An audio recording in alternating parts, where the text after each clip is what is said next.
You need to know who you are, and the only way you're gonna know is you gotta find your daddy. And I don't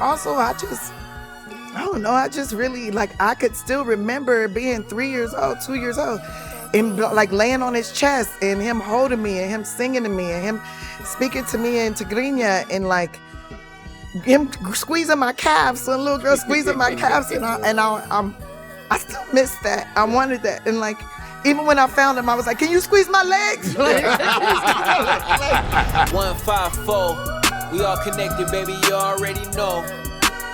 I'm talking 154, we bringing Africa around the whole globe. Ain't no place like home. Ain't no place like home. Ain't no place like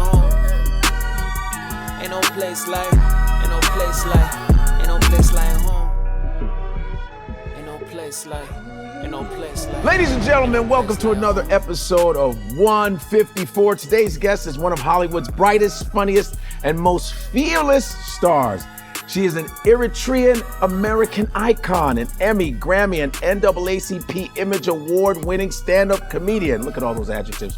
A versatile actress, a New York Times best-selling author and executive producer, philanthropist, dancer, host, global force. You've seen her deliver one of the most unforgettable film performances of the 21st century. You've watched her make history as the first black female stand-up comedian to host SNL, Saturday Night Live. She's a scene stealer, a household name, one of the most sought-after comedic actresses and performers worldwide, a bona fide global sensation who has turned hustle into history and punchlines into legacy. And through it all, from day one until now, she has remained exactly who she is. Authentic, unapologetic, ooh, we rhyming, and unstoppable. She ready. Please welcome the legendary Tiffany Haddish. Hey!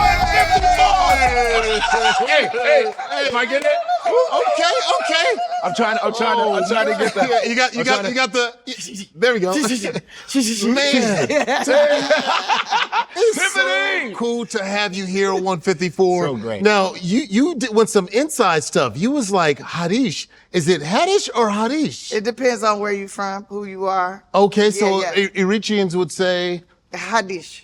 Haddish. Oh, that's right. That sounds real like sexy. Like I'm Tiffany Haddish. Yeah. Haddish. It's about Haddish. Depends if you're like in the more northern part of Haddish, they put it like Oh, they put the okay. Because I knew her as Depends. Tiffany Haddish. I've known you for a long time. a long time. Over 2 decades. Yeah. And it was just like, I'm Tiffany Haddish. And I never really thought, it's not a Jackson, it's not a Smith, it's not a Jenkins, it's not a McCaffrey, it's not a whatever. I never thought about it.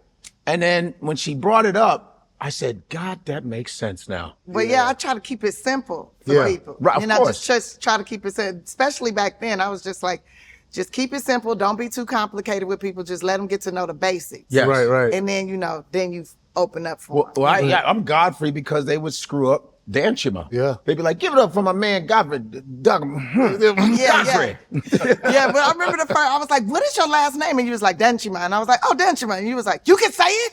I was like, That really happened. Oh yeah. Yeah, she was like, boom, Danchima. yeah. Now ask me to read something out loud. Well, before we get in too deep, we wanted to really impress you. She's like, I don't.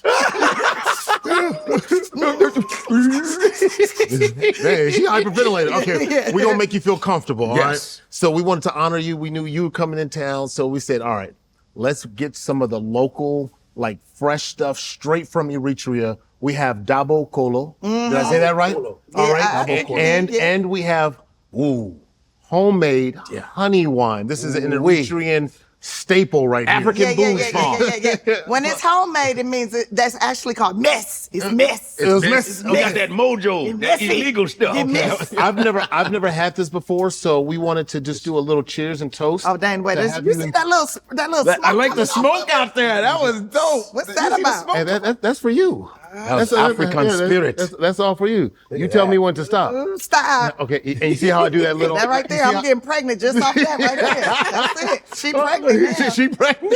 She pregnant now. Let's see. go. When you fancy, you got to do that little turn. Oh, Yeah, got those waiters that do that. I don't know what that term mean, but I just Well, it creates a little tornado. Oh, a little tornado. See the drop, it hits that. Yeah, boom. yeah. They last go get All turned sides. up. Look at this.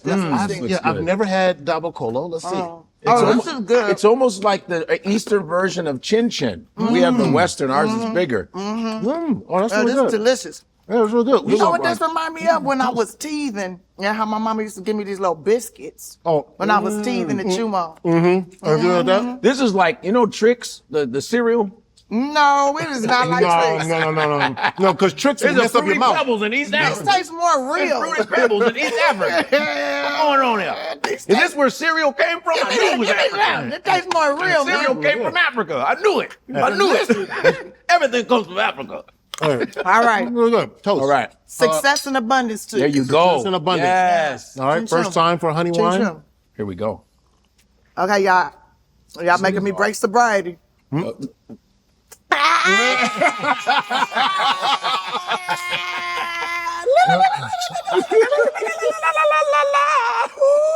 So it's honey. Ooh.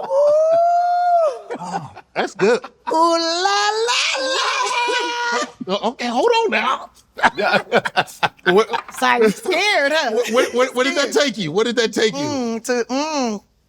I hope I don't wake up next to nobody ugly today. I mean tomorrow. Or whenever I wake up again. Whew. That's the I've thing never about had that. sober. Good. When people are my friends that are sober, that have been sober, because as soon as they touch the liquor, they're like, "I'm back." Welcome to demons, man. It's never. Here we go. It's never like, "Oh my God," they're like this. I knew I was missing something. Because that's what's scary. Because as soon as they hit it, go, "Yeah." I swallowed. That's it. I'm yours, honey wine. I'm yours. Hey, this honey wine though is really good. It's amazing. So is this like fermented honey? Yeah, basically. Now I'm gonna tell you right now, whatever emotion you are feeling right now, Yeah. it will amplify times 10. If you finish the whole bottle, that's it. Okay. That's it. However you feeling, I'm gonna win. I'm Okay. watching. I'm gonna stop right here then. Yeah, Okay. but like I drank some honey wine before and I was angry. Then I ended up in a really bad fight. Physical altercation. I drank some when I was super happy. I only drink it if I'm gonna drink it. Only when I'm super joyous, super happy. Okay, good. Yeah, And this is a then good time. It's a good time. Perfect. And then it's like It's a perfect time. We call Tiffany in her But I didn't say I was happy today, did I? Don't piss her off, dog. Don't piss her off. We'll see what I already happens. know. No, I'm in a good mood. What's your favorite Eritrean food? I would have to say, like, I love mjada, and then I love, what do I love? I love a lot of stuff.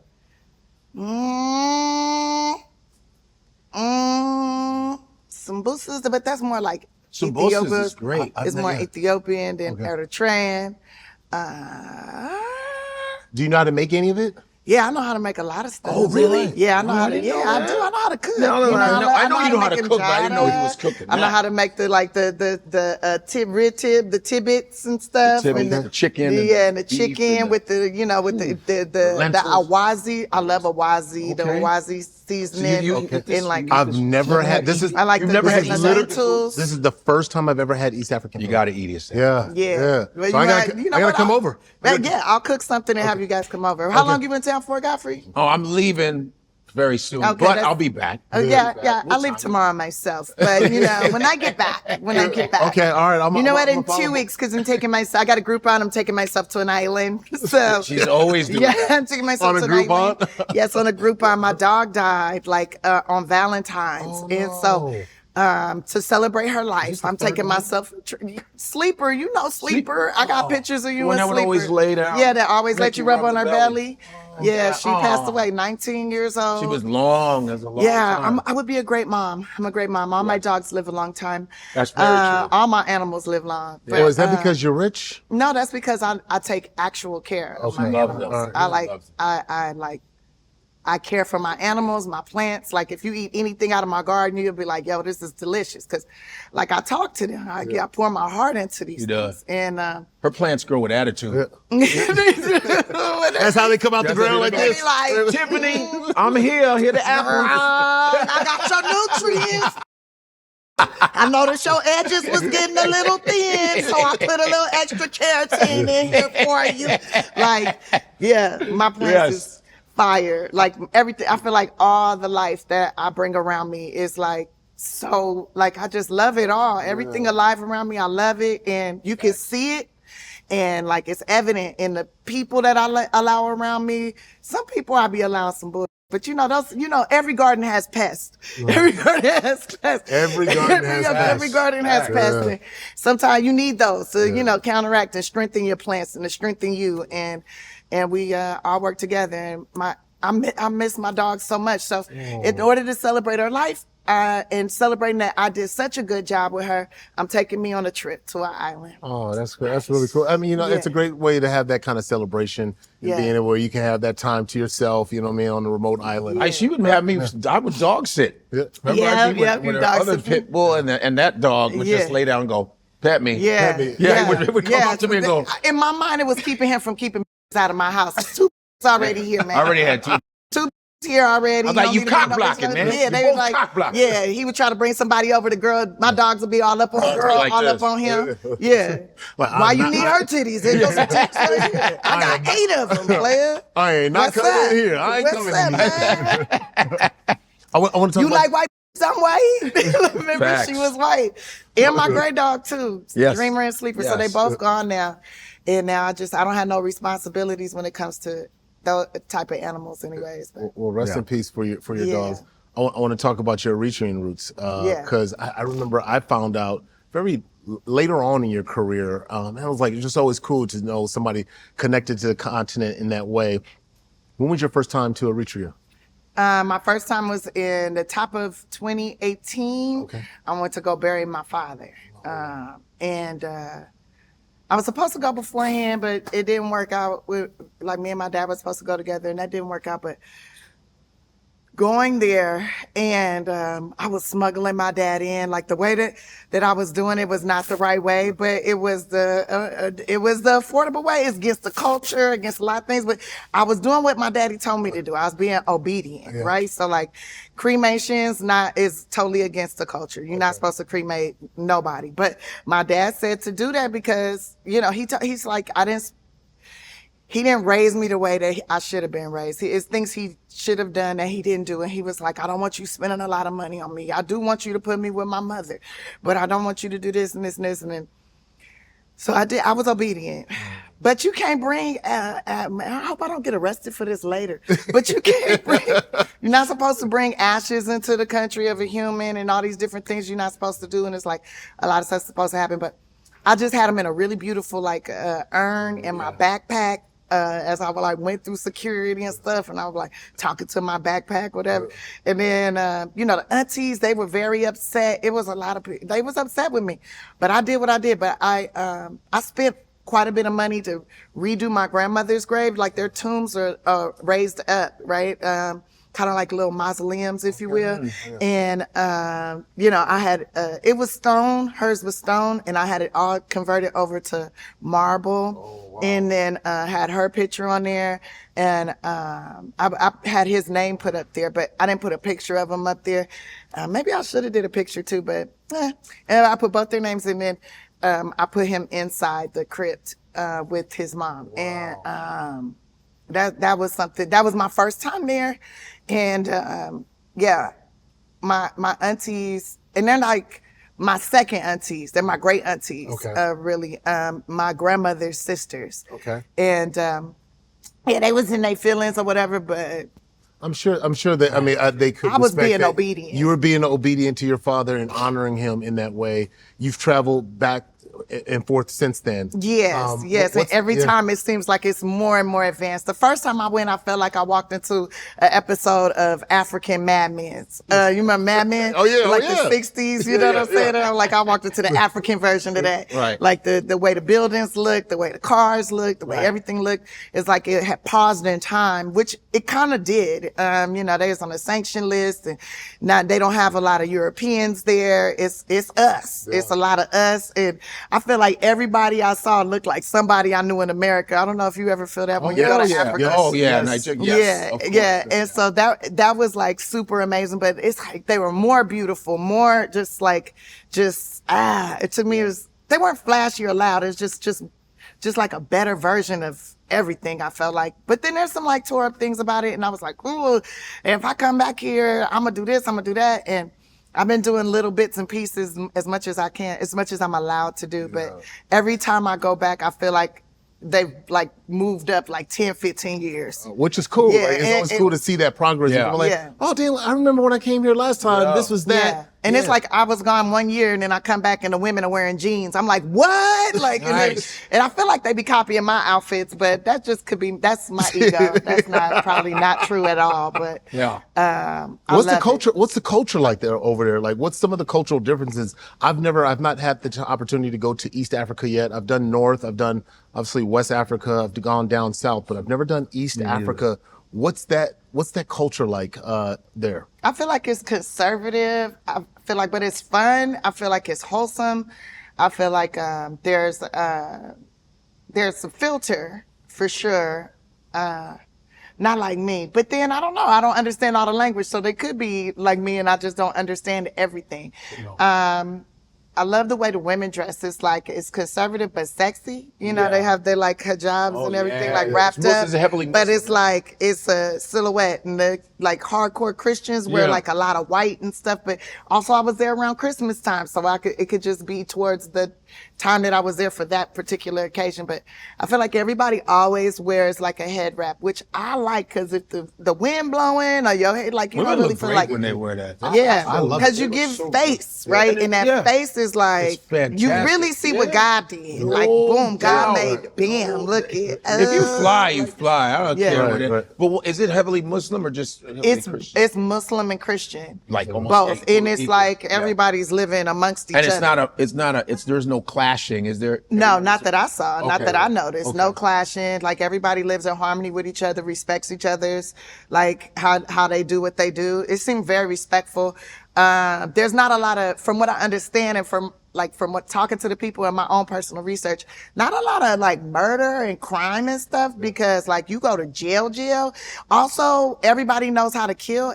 Like as soon as you turn 16, you go directly into the military, and everybody knows how to murder. Everybody knows how to like tear you up. Oh, so they all like train. We can all kill each other. Yeah, I could kill you in a minute. Like, let's chill. Try me if you want to, but you will bleed out. Like, and I like that. For some reason, I really like that, because it's like, it probably is domestic violence going on, but I feel like it could be both ways. So it's kind of like when you go to like Texas here in America. Everyone has a gun. Everybody has a gun, so it keeps you on your best behavior. That's right. So you tell me, even though at 6'6", 270, if I go over to Eritrea and some 15 or 16-year-olds start talking trash to me, I might just be like, it's cool, young fella. Y'all will have a conversation before you get to like trying to fight. Look at me. I am Captain now. That's Somali. Yeah. But no, real talk though, which is down Somalis right down the street. But it's like they say the female troops are like even more like distinguished, more vicious. They're very good at like strategic and killing. Like,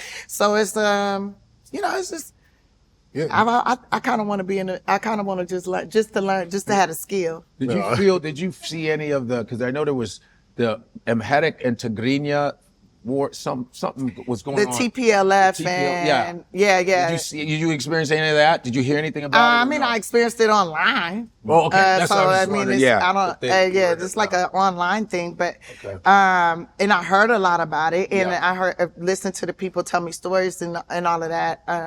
And even where my Anhari is, not Anhari, that's in Zimbabwe. Ahari. No, that's Zimbabwe. Maybe it is. No, Gahazakan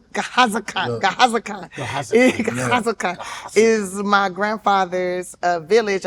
There's a house being built for me there and everything, and that's right on the borderline of where the Tigre and Tigrinya, and all of that. That's right on the borderline. But I don't know a whole lot about that. Yeah.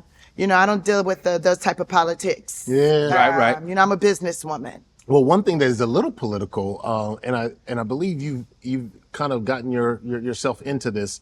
What is this vaginal smoking?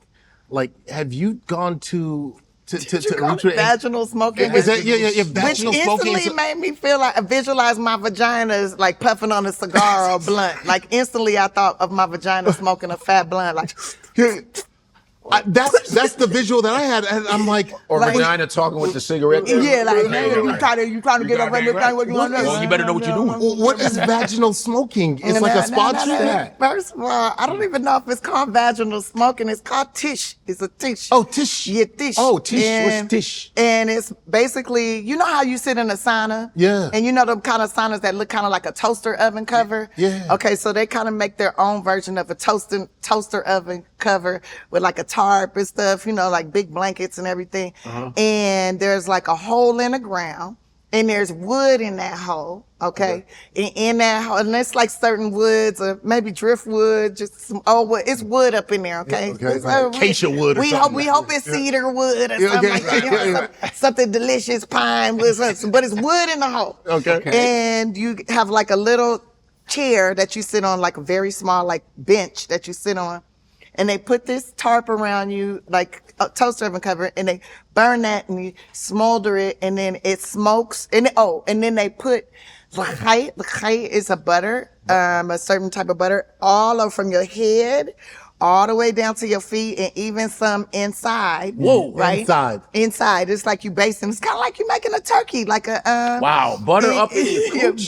butter up in your coochie. Who wants some butter in their snatch? Butter in your coochie, everything on your hair, your ears, everywhere, and then you sit on the stool, and then it smoldering the smoke, and just a little bit of smoke will come out, but you get really hot, and it's kind of like a sauna, and you are supposedly smoking out like toxins and things are coming out of your body, and like, you know, this is something that you do before you get married, so you like preparing like getting rid of all the spirit, all whatever from the past, and all that. Smoke it out. All the other dudes. All the niggas from the past, All the other all that stuff, you know, and prepare yourself for your husband. And then they also do it like right before you have a baby. And then some women just do it like it's maintenance, but you smell like very hickory, very smoky, like a barbecue. I did it.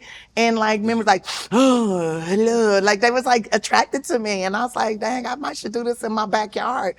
Just smoke out that thing, but Smoke out that thing. Smoke out that thing. that barbecue. We'll be back. That after these barbecue, messages. get that barbecue Smoke out that coochie, thing. that hickory flavored Smoke coochie. out that thing. It's like, Here's her new hit, Smoke Out That Thing by Tiffany Oh Haddish. my but goodness. if you notice, like there's a lot of cultures that do that. The V steam, you know, where they steam it out, you know, in the Korean culture, Asian culture. There's a lot of like you want to, you know, you got to rinse that thing out. So I that's could see the tish, right? Tish. The tish. Tish. Yeah, tish. Yeah, I could see it. I could see it now. Like you opening your own spa here in the States, like Tiffany Haddish Tish. Haddish Tish. Haddish tish. And then Haddish you, Tish. stores everywhere, and you can just And go then in vaginal parentheses, smoking. smoke out that Yeah, thing. yeah. And I Smoke was out that asking thing. Yeah, smoke out Yeah, that smoke thing. out In case that you don't thing. know what it means. I was asking Smoke them out if that they do it, if men do it, and she's like, no, men, no, men do not do it. I said, but if men did it, I mean, it'd be some smoky nuts. That would be kind of. Smoky nuts. I wouldn't run away from some smoky nuts, a nice smoke, like a hickory, maybe apricot, you know, cherry wood. Cherry wood nuts. Smoke. Nothing like a nice night with some cherry wood nuts. I'm sorry. boy. I'm sorry if it's too graphic. But No, No, we're not no, graphic. we just have- Come we on just have- now. It's Yeah. tradition, and it's, you know, it gets rid of, you know, Right. bacteria That's what's and up. whatnot. Tish. I felt really good about it, and I'm gonna be honest with you. I was definitely aroused for quite some time, at least a whole week. I had to walk fast, take a lot of baths. Ooh, I think I'm gonna introduce. It was really good. It was yeah? really good. I was like, dang, I probably should have waited till I had somebody to, you know, Yeah. copulate with. But, it was fun. It was fun. Nice. We had Boris here not too long ago, Boris Kojo, and he was just talking about that feeling, that energy when he gets to Ghana, and there's just something that happens. Like, what's that experience when you touch down, you're in the motherland, you're on the soil that, you know, your father came from? What's that like for you? For me personally, it's like as soon as I come off that airplane, it feels like so much stress has been relieved. Like it's like something's like that's been holding me back, weighing me down, like restricting me is now gone. And it's like I can like stretch out. I don't know, like a snake peeling out of its skin. Like I'm in my new flesh, my new environment. Like And even like every meal that I have when I get there, I feel like renewed. I feel better and better and healthier and healthier. And I feel like you can see it. Like I can see it in the mirror. Like I look at my pictures and like every day that I'm there, it's like my skin, my eyes, my hair, like everything just appreciates it more. Like I'm actually getting nutrients. I'm actually getting to eat. Like I love walking around with no shoes on and feeling that dirt in my feet and like just I will get dirty when I'm out there and I love it because it feels like I'm like absorbing what my flesh, my DNA actually needs. Yeah, and you went through the process to becoming a naturalized citizen. What was that process like? And what was that emotion? Easy. You just fill out the paperwork. You know what I'm saying? I love that. Fill out the paperwork, do your job, you know, fill out the paperwork and everything, turn it in, pay your application fee and all that, you know. And then they verify with the, you know, your daddy's birthplace, the verification with the family, da-da-da-da-da. Then you go in there, they have you, you know, you make a few oaths, you know, swear a little bit, you know, a little, yep, that's what the type of citizen I'm gonna be. Bam, bam, bam, bam. You got your green card. You got your card. Booyah. Here you go. I'm in. I'm official. I'm a citizen. I'm a now. citizen. Hey. Now I gotta pay 2% of my income. Is that right? What? Yeah, I pay 2% of my income. To them? Yeah. Oh wow. I take care. I also have, you know, land there. I have houses. I have property there. I got farms, land. So, wow. Like, yeah. Just the stress, because when I was in Nigeria, I was making videos out of Nigeria and everyone's like, dude, you look really happy. Like it's different. You're always in pretty good moods. You know, we're pretty, he goes, no, but you're like glowing. I go, let me tell you what it is. Everybody looks like me. I'm not worried about somebody worried about me being a black. I'm a black person. Right. I gotta go. Oh yeah, I'm a black person. I gotta watch the way I walk into this. It was none of that. Just go. The police are like, "How are you, sir?" Yes. Policeman like, "How are you? Yeah. How you do, sir? You good today?" It's just like it was just everyone looked like me, and everybody was a doctor, lawyer, teacher. Don't it feel good to see the kids like smiling and happy Yes. and running and playing with And each not other? worried about cops. Yeah, and they like, hi, Yeah. and they giggling and just freedom. running along. Like, Yeah. that is such a relief. And then like we were going through like certain villages and there's like 8-year-olds being like shepherding the goats and the sheep and the cows and like, and I'm just like, look at that kid just like putting in the work and they look happy and they playing around the animals and playing with them. And I'm like, when you're not being hated. Yeah, and there's also the, like that connection too. Like there's a connection to nature, to your nature, to your root. Your Bare father, feet. yeah, They're your father from Eritrea. Like, what did he teach you about your history? And well, he told me a lot of stuff, but I thought he was lying the whole time. I ain't gonna lie to you. I thought he was lying. Like what? Okay, so you got to remember, he was in my life till I was about 3, right? Then he was out of my life, and then he came back into my life when I was about 26, 27. So he's telling me all these stories, and just to me, it just seems like shenanigans. It doesn't seem real. Doesn't seem like that's possible. He's telling me about the war that happened for 30 years and why he ended up in America. He's telling me about his childhood and how he got to go to school in Germany and he got to do this because his mom and dad, they have money and all this stuff. I don't believe none of this. Okay, I don't believe nothing he was saying. I didn't believe, but I still hung on every single word because he's my daddy, right? He was my dad. That voice, like, it's something about hearing your dad's voice that like resonates on a cellular level. I feel like if he tried to tell me he wasn't my daddy, I would be like, whatever. Genetically, I could feel you, my father. Yeah. And if I look at my fingernails and look at your fingernails, then you my daddy. Look at these ugly fingers. You my daddy, like, you my daddy. Sometimes you get your father's hands. Get their father's. What I remember, because I was around when you were like, I'm going to search for my dad. Oh my God, yeah. I was around and I for couldn't that. find it for a long time. And what made you, I mean, that's almost a dumb question. What made you go, you know what, I need to find my father? Because I want to know who I am. I felt like there was all these, and I don't know, some people might equivalent it to like mental illness, but I felt like it was all these like voices going on that was telling me you need to know who you are. Like where you're going to go in life, if you don't know who you are, you will be compromised. You'll be destroyed. Yeah. You need to know who you are. And the only way you're going to know is you got to find your daddy. And also, I don't know. I just really, like, I could still remember being 3 years old, 2 years old, and like laying on his chest and him holding me and him singing to me and him speaking to me in Tigrinya and like him squeezing my calves, a little girl squeezing my calves. And I I still miss that. I wanted that. And like, even when I found him, I was like, can you squeeze my legs? And he's like, you had the best legs as a baby. All the women, I showed them, this my daughter, this my daughter. And everybody said, look at her legs, the most prettiest legs. And we squeeze her legs. And I'm like, could you squeeze them now? Like, he's like, you're 28 years old. That looks weird. Squeeze my leg. And I would make it like I was kind of bigger than him, and I still wanted him to hold me. You know, it's like, it's something like on a genetic level, like that I needed. I probably still need that, but I don't think I won't ever get that again, but I miss it. Like I forgot what the question was that you asked me, but you answered the question. Your father. Yeah, and I wanted to find him because I wanted that. I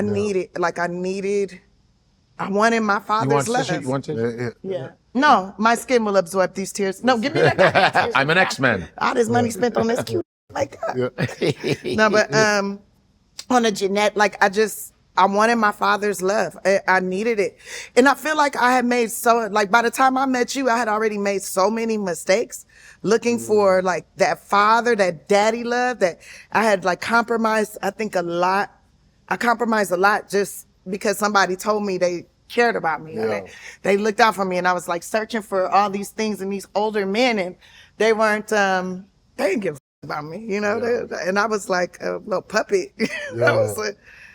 I just wanted my daddy, man. Yeah, and I love that, because I love to hear that, for me as a father, like that's touching me and just even, impacting me in a certain way, and like just what it means to be there and present, especially I think mostly to me, I feel in like the Western world, how fathers can be devalued a lot. And I think to appreciate and share and feel the appreciation for your father, like that means a lot to me. You're going to have me all crying up here in a second. Yeah.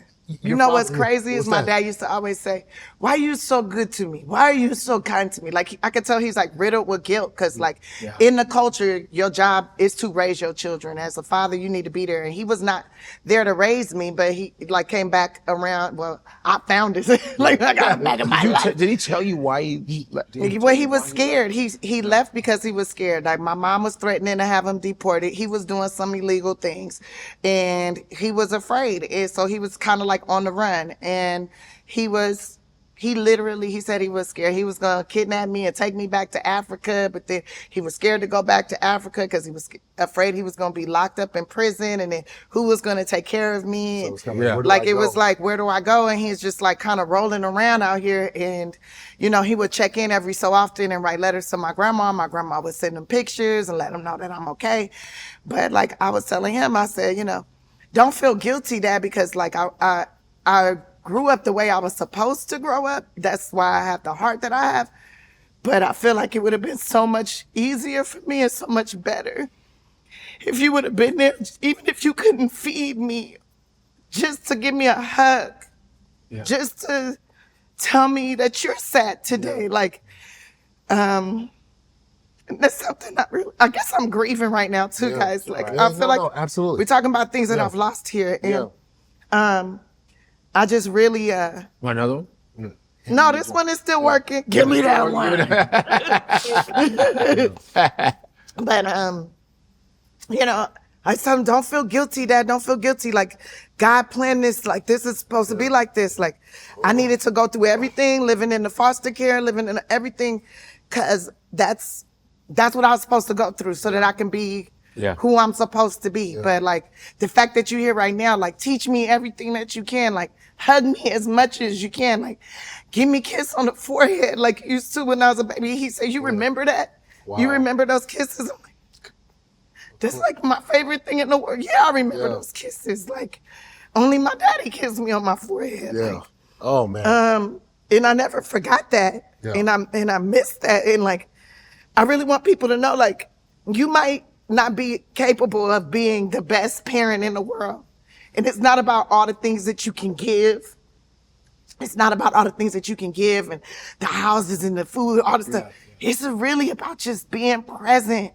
Your children, they need to eat, and they need clothes on their back. They don't have to have the best clothes. They don't have to.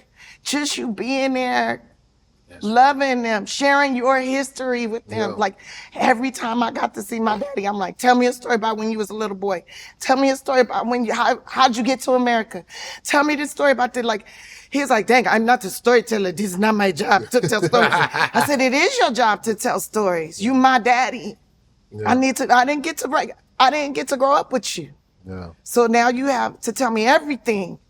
And however much time we got, I only got 11 years.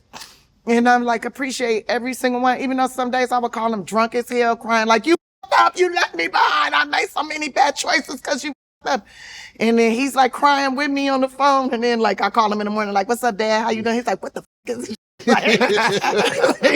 You were just crying like 3 hours ago. You went to sleep and now you're cool. Like, yeah, because I got to like pour my heart out to my creator. You took advantage of the time that you had with your father. And when you were asking him these questions, did he tell you why he came to America? Yeah, because there was a war going on, and all his brothers were killed, and his mom was dead, and his dad was dead, and he left all the land and everything to sign everything over to the aunties, and he was afraid that he was going to have to be in the war, so he joined the Italian Navy, right, to like get away, and he was like the secretary for the freedom fighters, and he like helped like with getting funding and stuff because the Eritreans didn't have money. They didn't have like literally 30 years fighting with like plowshares and stealing the enemy's weapons to fight back with that. Like it's some real gangster stuff that went down. And he took off because he was afraid. Wow. When did he come to the United States? Because I know that war took from 1961 to 1991. That war went on. Yeah. He came in during the middle. Yeah, he came in during that war. He came in 70. He got here in 78, top of 70, mid 78 or top of 78. Wow. Within 6 months, this is what I know. Within 6 months of him getting here, he had my mama pregnant, and my mom was teaching him how to drive. He's like first generation learning how to drive. Like you got to think about it. They weren't driving cars in Africa like that back then. So like his daddy didn't know how to drive. His mama didn't know how to drive. Wow. So he learned how to drive. My mama taught him how to drive. Wow. And then like, when I was there last, I was riding with the state official, and he's like, yes, I am first generation driver in my family. My son, second generation. I'm like, crazy. And I'm just like, dang, like, to me, I feel like people been driving for hundreds of years. Right, you just think it's, but really, when you think about cars, are really not that old. That's Like, right, And so that was kind of cool. And I forgot what I was talking about. That ADHD kicking in. Well, no, that's all right. Because your dad, learns how to drive from your mom, and then he starts an ice cream truck. My father also did ice cream truck as well. Did your dad know my dad? Because it seemed like all the Africans know each other. They might have known each other. When was your dad doing ice cream truck? From like 1979 to like 82, 83. Okay, that's around the time my dad was doing ice cream truck all the way into like the 90s. And it was in LA? Yeah, in LA. Was it in South LA? Yes, in My South dad LA. was doing this in South LA. Was it you in guys the Crenshaw compete? district? Yes. Oh my goodness. I think your dad was like, there's another But does person your selling dad, ice cream. knows Nipsey Dad?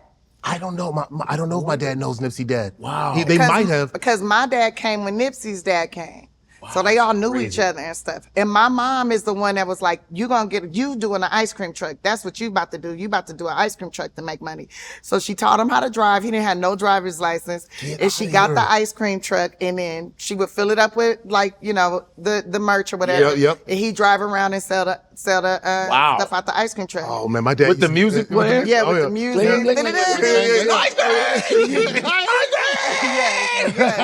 All the kids would make fun of me, but then when my dad would pick me up from school, it'd be a long line. When you're ice cream truck, you're like, no, your dad is old. Oh, that's crazy. I wonder if our dads knew each other in the same Were they neighborhood. rivals? My dad was the yellow ice cream truck. Yellow? Yeah, he was the yellow ice cream truck with the stickers all peeled off. The sun beating. Yeah, I don't know what my daddy ice cream truck was. I was young. Yeah. I don't That's remember. amazing. That's like trippy. That's so Yeah. wild. Survival, kid.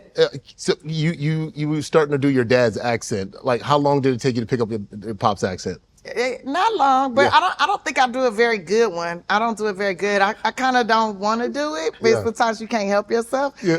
You think? Because like when we do our accents, You guys do a very good job. Yeah, but you guys have more gotta see time with some your of these- fathers than I do. Some of these Nigerians like, oh, you don't sound like. I go, we know how our fathers sound. You can't like. tell me. I know that. You can't tell me. We're American. We have American accents, and we're transferring it to Nigerian Right. accents. But I can guarantee you that's how my dad sounds. Right. My brother does it the same way. My sister's horrible at it, but she does it her own way. Right. Yeah. And we all go, hey, what are you? That's Yeah. my dad. Like, But when your sister does it, you know she's doing your dad. Right. yes. Yes, you know.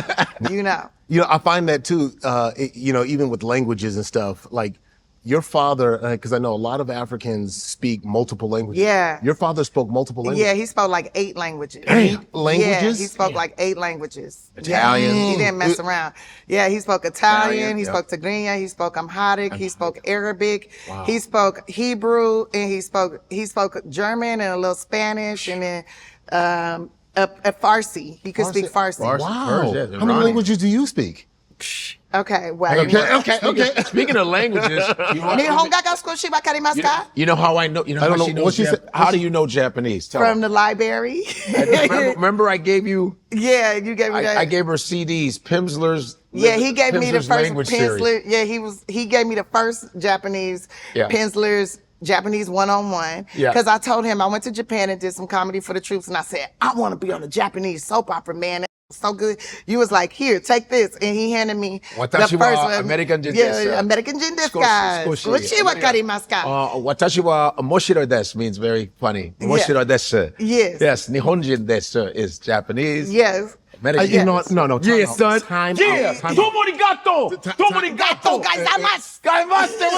What's good? Give me that. Give me that one more time. Yeah. I am wildly convinced that you are not a comedian, that you're actually like some type of special agent. Like, I didn't know you He could speaks do all a lot of languages, though. Godfrey speaks a little bit of everything. Yeah. My He'll oldest make it in any son country. is fluent in Japanese. My oldest son. Wow, yeah, that's and he awesome. learned it from watching what's the cartoons? The anime The cartoons. animes, yeah, the Yeah. animes, and then he taught himself full Well, on that's Japanese. Yeah. amazing. I Yeah. do my Chinese 我是美国人. Yeah. 你好,我是 and like 代见. I know that stuff and He know Korean too. Don't get Korean. it twisted. It's like 감사합니다. 하나 둘 셋 넷. I took Korean. No, martial- that's from Taekwondo. I know that one. Well, that's Hana do well, said you're I know that counting, one. You're counting. I took 10 years of Korean martial arts. Oh, okay. 10 All years, right. but I know about 감사합니다. What is it? 안녕하세요. 안녕하세요. Yeah. Yeah. He know German too. Dang. That's good, yeah. That's good. My name is Gottfried. Gottfried. Sprechen die Deutsch? Nein?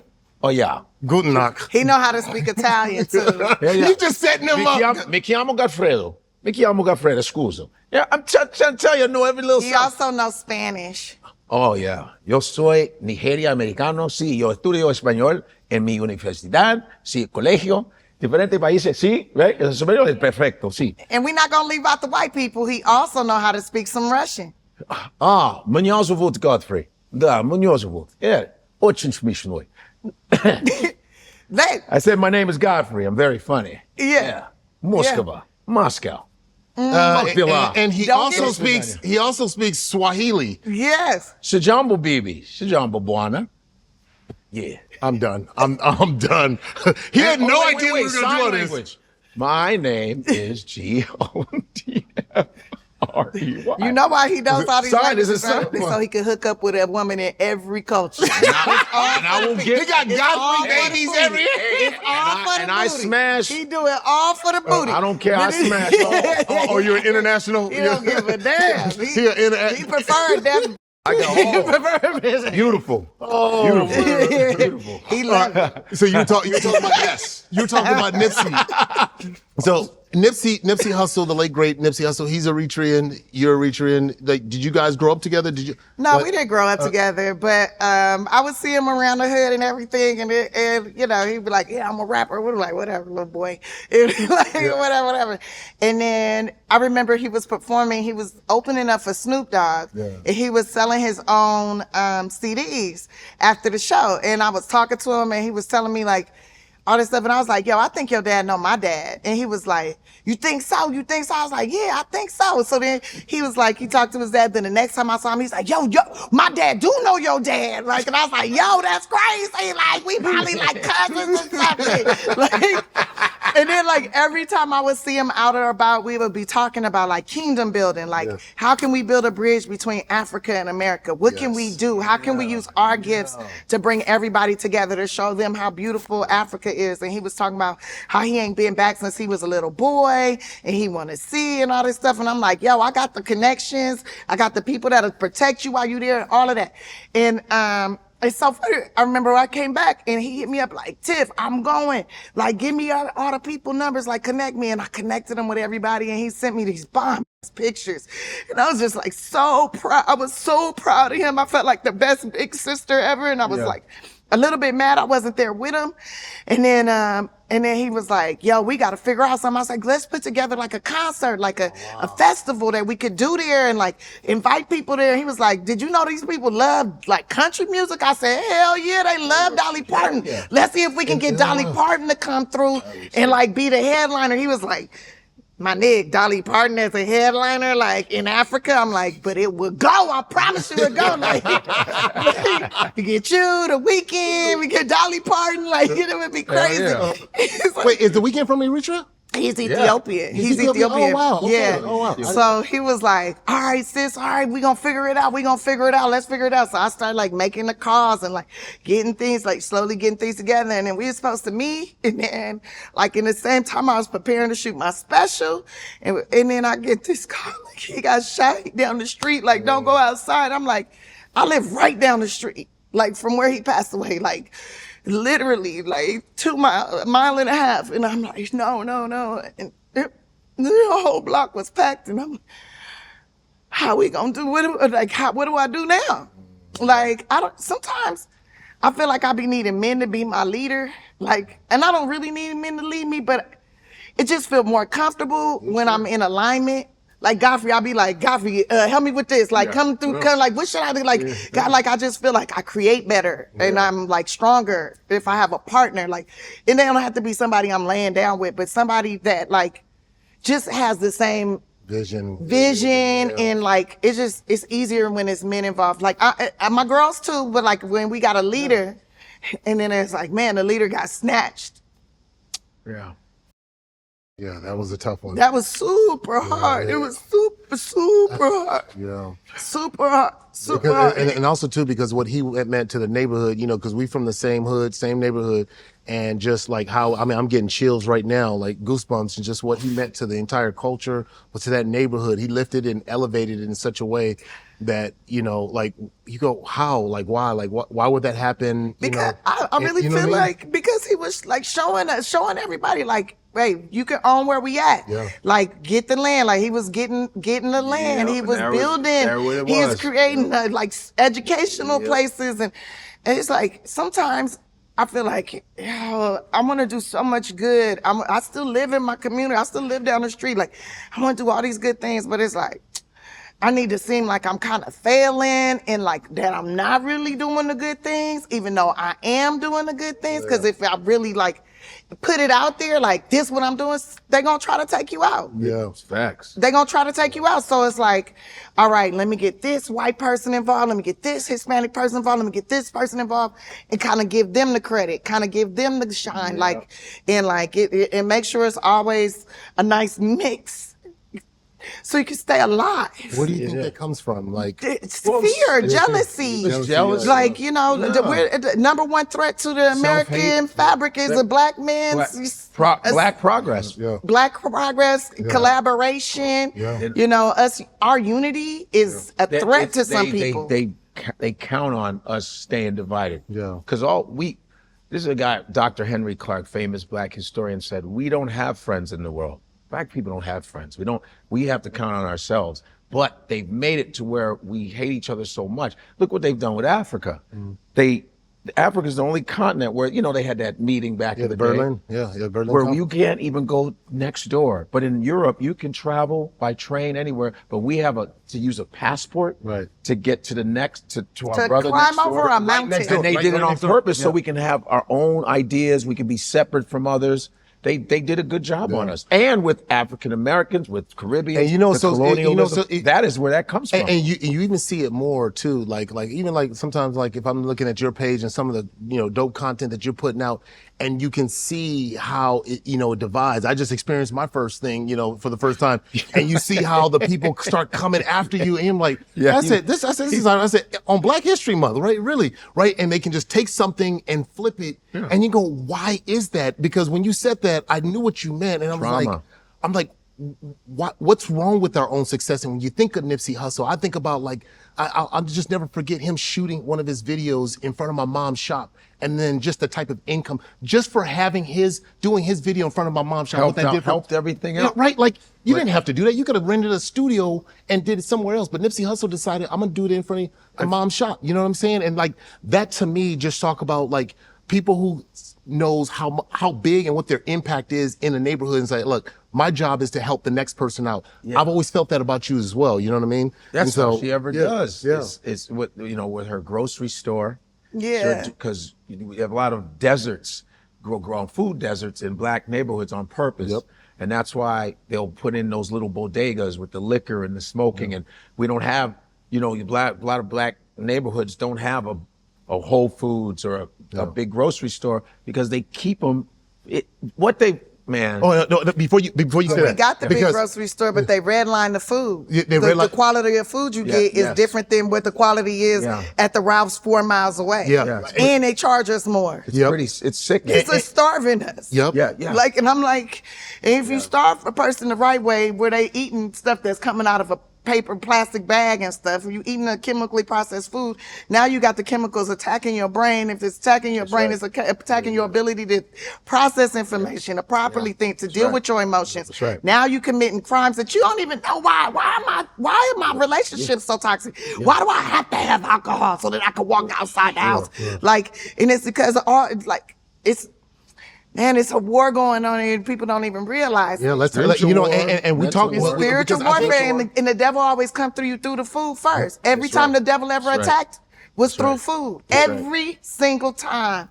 Even when he came for Jesus, he came to him when he was on his, he fasting. He out there like, first he offered him all this food. Look, I got food, wine, water, all the stuff you can eat. What you want? You want this? Jesus said, nah. He's like, I'll make you the king of all this land, all this whatever. And he said, nah, I'm good, player. I'm good. And it's like, but the average man, when you starving, you see that food, you go for it. And then there you go, hurting a bunch of other people. There you go, destroying your body, which in turn you'll destroy others. So. And I'll tell you this, because I didn't even realize sometimes when you're living in it, being born and raised in Crenshaw, in LA, and it is what it is, right? This is your product or whatever it is. And it wasn't until I got married, and my wife, who grew up outside of LA, she comes to LA. We're living and raising our family in the house that I grew up in. And she went over to, it used to be a boys ABC right there on King and Western. And it was the first time, right there on King and Western. And I remember going through and I said, let me see what she's talking about. And usually they tell you to shop on the outside aisles. That's where all the healthy food is. Right? You go on the outside, all processed foods. You take a processed food. There's this one little thing where you get a little produce and some meat and whatever like that. And then that's that. Everything else in between the line. I'm like, 90% of the food in here is processed. I go to the store manager and I'm going, like, what's up with this? He goes, this is what the people will buy. I go, bull crap. I said, if you put fresh fruit and you put good food in here, people will buy it. People will buy it. It's like, oh no. And I'm like, wait. This is the biggest trap ever. And then you understand why diabetes and high blood pressure and all of that stuff is consuming our neighborhoods. And then you get to the doctors and they want to tell you, oh, you're African American and you're African, you're predisposed to this. I'm not predisposed. I'm only exposed to the worst crap in my neighborhood. But it's set up for our destruction. It's they wake up trying to plan our destruction. They don't go to sleep without. What's happening right now was planned like 50, 60 years ago. Even with Margaret Sanger and the Planned Parenthood. That Planned Parenthood was made to annihilate Black and brown people. This lady was like, I don't like Black people. We got to use it through birth control. She tried to poison. Bill Gates' father was running her company. We can keep it moving though. We won't go too far in that. It's our progress. What's his name? J. Edgar Hoover said it. the biggest threat to America is black progress. And he was half black. That part. And he was head of the FBI. And he was a homosexual. Let's keep it moving. Yeah. If it would have been, do you think if he would have been alive today with the current times, how it is now, he would be saying that?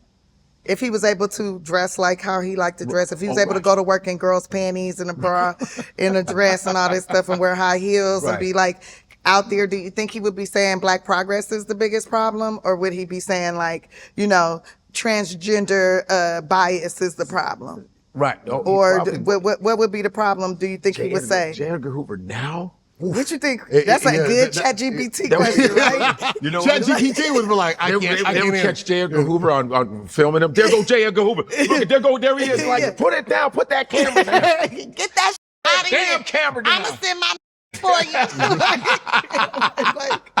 You going to wake up dead and butt naked somewhere. Where'd you grow up in 54th and Western, and 58th place in Budlong, and then off of 87th and Something Western. is going on. Something is going on. Yeah, I was right off of King and Arlington, right off of like 42nd. Yeah, I used to see you. Yeah. I was the tall, lane kid bouncing the basketball wherever I was going. He gonna be fine when he grow up. You should have I be like, nah, girl, he's stupid. All he do is read books and bounce balls. Like, Whoa. Basketball. Okay, yeah. Pause. He's too skinny, girl. You gonna have bruises on your thighs. He's so skinny. I was skinny too, man. I was skinny with a big old head. It was like, one day you're gonna grow into your head. One day you're gonna grow into your head. Yeah. His hair nappy as hell. He don't even know what a brush is. Oh, wow. He get away from And you know that what? thing? Why does it actually feel like she actually see me in the neighborhood? I did. Because you know, my dad was like, I can't take this anymore. And that's when I started going bald. My dad started just like, you can't keep up with your hair. You can't brush it. It's too much That's the for whole you. thing. Wow. And I've been bald since like the 7th grade. I cut my hair and I've been sporting this look since the 7th grade. Wow. Since the 7th grade, I sported this look. Yeah. I know that. Did you? I've seen you before. I know. I want to talk about your You mom. ever ride the bus down Slauson? RTD? Yeah, oh yeah. Yeah, my mom's shop was right off of Slauson and 8th. Yeah. I like this. I like this. You like it? Y'all related, we got the neighborhood. Yeah. Man. We got the neighborhood in here. Remember swap meet? I was right there with my pops. Did you have a Jansport backpack? I sure did. Janice Sport. Yeah, I sure did. Yeah, I know you did. Yeah, Trapper Keeper. well, hold on now. You better not say we went to the same school and I didn't know. No, we didn't go to the same school. Oh, okay. No, we didn't go to the okay, same school. You went to Manual, right? You went to Manual? No, I went to Crenshaw. Yeah, I know. And where'd you go? Where'd you go? When you went to Crenshaw, was Roach there? Yes, Rochelle. Yeah, That's Rochelle. What is going on Rochelle here? Duck. You don't know Rochelle Duck. Yes, I do very well. Whoa! What is going on here? This dude, are you serious? Yeah, he was a mascot, right? What is going on here? Rochelle and I grew up together, and this dude was the biggest comedian. He would literally, And he a during comedian lunchtime, now. he would it didn't surprise us when he became a comedian. Like, he would What's his hold name? court. Rochelle Duck. Oh my God. Duck. He went Duck? to Wilbur. Yeah, he went to Crenshaw High School. He was a mascot. I was a mascot at El Camino, so I would come up there and battle him and stuff. And we would like do. This is you was playing insane. football. I used to be like, dang. What kind of mascot were you? Don't worry about what I was. This is Rochelle. I would be like, yo, he fine, and he'd be like, you gonna be my girlfriend. You a mascot. Mascots got to stick together. I'm like, but he fine, and he like, no, you my girlfriend. And I was like, okay, I got a boyfriend. But we never did nothing boyfriend girlfriend wise. But he was my boyfriend, I guess.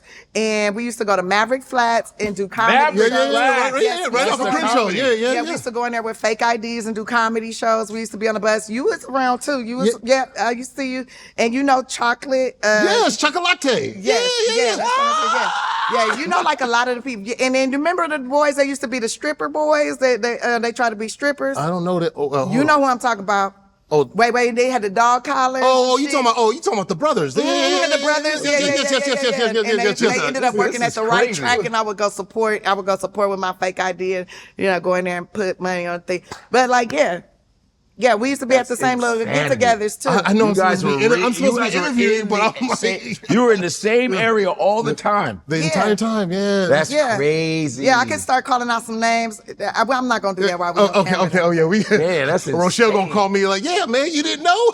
Yeah, he used to be like, you my girlfriend, but we never kissed, we never nothing. But he Come on, Duck. But I always felt safe with him, and then he introduced me to his grandpa. We hang out there at the house, and we like come up with jokes and come up Is he with still different around? stuff. Yeah. Good people. He's in Chicago. Well, I don't know if he's in Chicago Chicago? No, I think it is Chicago. Yeah, the last time I talked to him. I think he is Chicago. I know he went to Wilberforce University and just like never left Illinois. Oh wow. Yeah. I want to talk about moms. So, you know, your relationship with your mom is, you know, there's been the ups and the downs with you and your mom. You know, take me back to some of the earlier years with moms as you navigated our neighborhood. Well, before her accident, I was like this pre-accident mom, and then there's accident after accident mom. Before her accident, I thought like she was like my best friend, you know. Well, she's super fun. We always was going places. She was like really good at coordinating activities and get like, she was a Jehovah's Witness. So she get like all the Jehovah's Witness prom, Jehovah's Witness roller skating party, Jehovah's Witness picnics, Jehovah's Witness game nights, Jehovah's Witness, like everything was like, it started Jehovah's Witness this, like it was some fun activity. Always was having fun. She was teaching me how to cook by the time I was 3, cause I just wanted to be her helper. I wanted to be like the best thing in her whole wide world, right? Like, cause she first person I ever loved. Yeah. She like the love of my life. But then I started knowing my grandma better, and I love my grandma more. But that's neither here nor there. Like, I love grandma more. Yeah, I love my grandma way more. No shade, mom, but I like grandma better. Right. But she was like to me God for a long time, and she taught me. I believe that she taught me how to love. She taught me how to show up for people. She taught me how to take care of my sisters and brothers. She taught me how to take care of me. I feel like by the time I was 8, she gave me so many life skills that like kids today couldn't even compare to. Like I was running a household. I was literally running a household, and I couldn't read. I knew how to count money. I knew how to do that. I knew how to count them food stamps, baby. I knew how to turn the food stamps into cash. You take so many food stamps in, and you could buy this much fruit, and then you get cash back. Then you could wash the clothes with the change. Like, I knew how to do a lot of things. And I'm very grateful to her for that. I hate that she had to teach me all of that so fast. And I think she did that so that I could be her helper. Like I was her helpmate. Like she used to always say stuff like, what's the point of you being on this planet if you ain't making it better? The only reason you here is to make things better. If you're not making anything better, then you shouldn't be here. I love that. You shouldn't be here. Yeah. Everything you do, every time you do something, it should be making something better. If you're trying to make it worse, ain't no need for you to be here. Yeah. You a parasite then. Like at 5 years old, you're like, Will, let me get the broom. You just sit on the floor and shit. Like, I'll sleep the floor. I remember the phone would ring and I try to act like I was a secretary. Hello, my mommy's phone. Who is this? Like, I was always like, I remember when she taught me how to make eggs, man, because I almost burned the house down. She was working a graveyard shift at the post office, right? She worked overnight, and I would wake up super early in the morning. And I would try to make her like bowls of cereal. I was very good at making the cereal. I'm 3. Okay, I'll make her bowl of cereal when she come home and have cereal for her. I just always wanted her to feel really special, right? 'Cause she was like everything. So she used to make me scrambled eggs. So I want to make her some scrambled eggs and make my mama eggs. So I got the Tupperware bowl and I broke the eggs in there, like 3 eggs in there. And I was just stirring it up. And the eggs, like there was still eggshells and all this seasoning, lobby seasoning, salt, garlic, salt, all the seasoning she had on the stove. I'm pouring all that in there. It's going to be the best. Pouring that in there, stirring it up. And then I just put it on the fire. my 3-year-old brain didn't register. She poured it in a skillet, poured it in a pan. You know, I seen her put butter in there, and then I put the Tupperware right there on the fire thing, turn the fire on, I'm stirring it up, and it's like melting through, burning, melting through. I'm like, I don't know why this, what's the matter? I'm just no. And there's like smoke in it, and it's fire. I'm like, whoa! Some fire ass eggs. And it's smoke going through the house. The eggs now. But I'm coming, what the fuck, what is going on? She come home from work right then, like, and she's like losing her mind, like, why is it burning? And then I'm like, I'm making eggs, it's fire coming up. I'm like, I'm probably like, could burn myself up, but I didn't burn up. Cause I could cook, okay? Even though you had that. I didn't know what I was doing, but God had equipped me to be able to cook. Anyways, she was like, she snatched me from the stove, put the fire, put everything out. And she gave me a whooping. She was like, don't be on my stove until I teach you how to do it. And like, she spanked me. I'll never forget, she spanked the shit out of me. Then she held me, which I was like, how you gonna hit me and then hold me and I'm trying to do something nice for you? Like in my mind, like I remember feeling that way. And then once I stopped crying, she said, okay, now I'm gonna teach you how to make eggs. If you want to make eggs, this how you do it. And she went through the whole thing, right? We ended up cooking the whole thing of eggs that day. We cooked like 3 batches of eggs. We went through the whole thing. She's like, okay, first you crack the eggs. And when you crack eggs, you got to take the white part. Don't let no shell in there. Nobody wants to eat that. It's good calcium in it, but it's not good to swallow because it'll cut up your insides.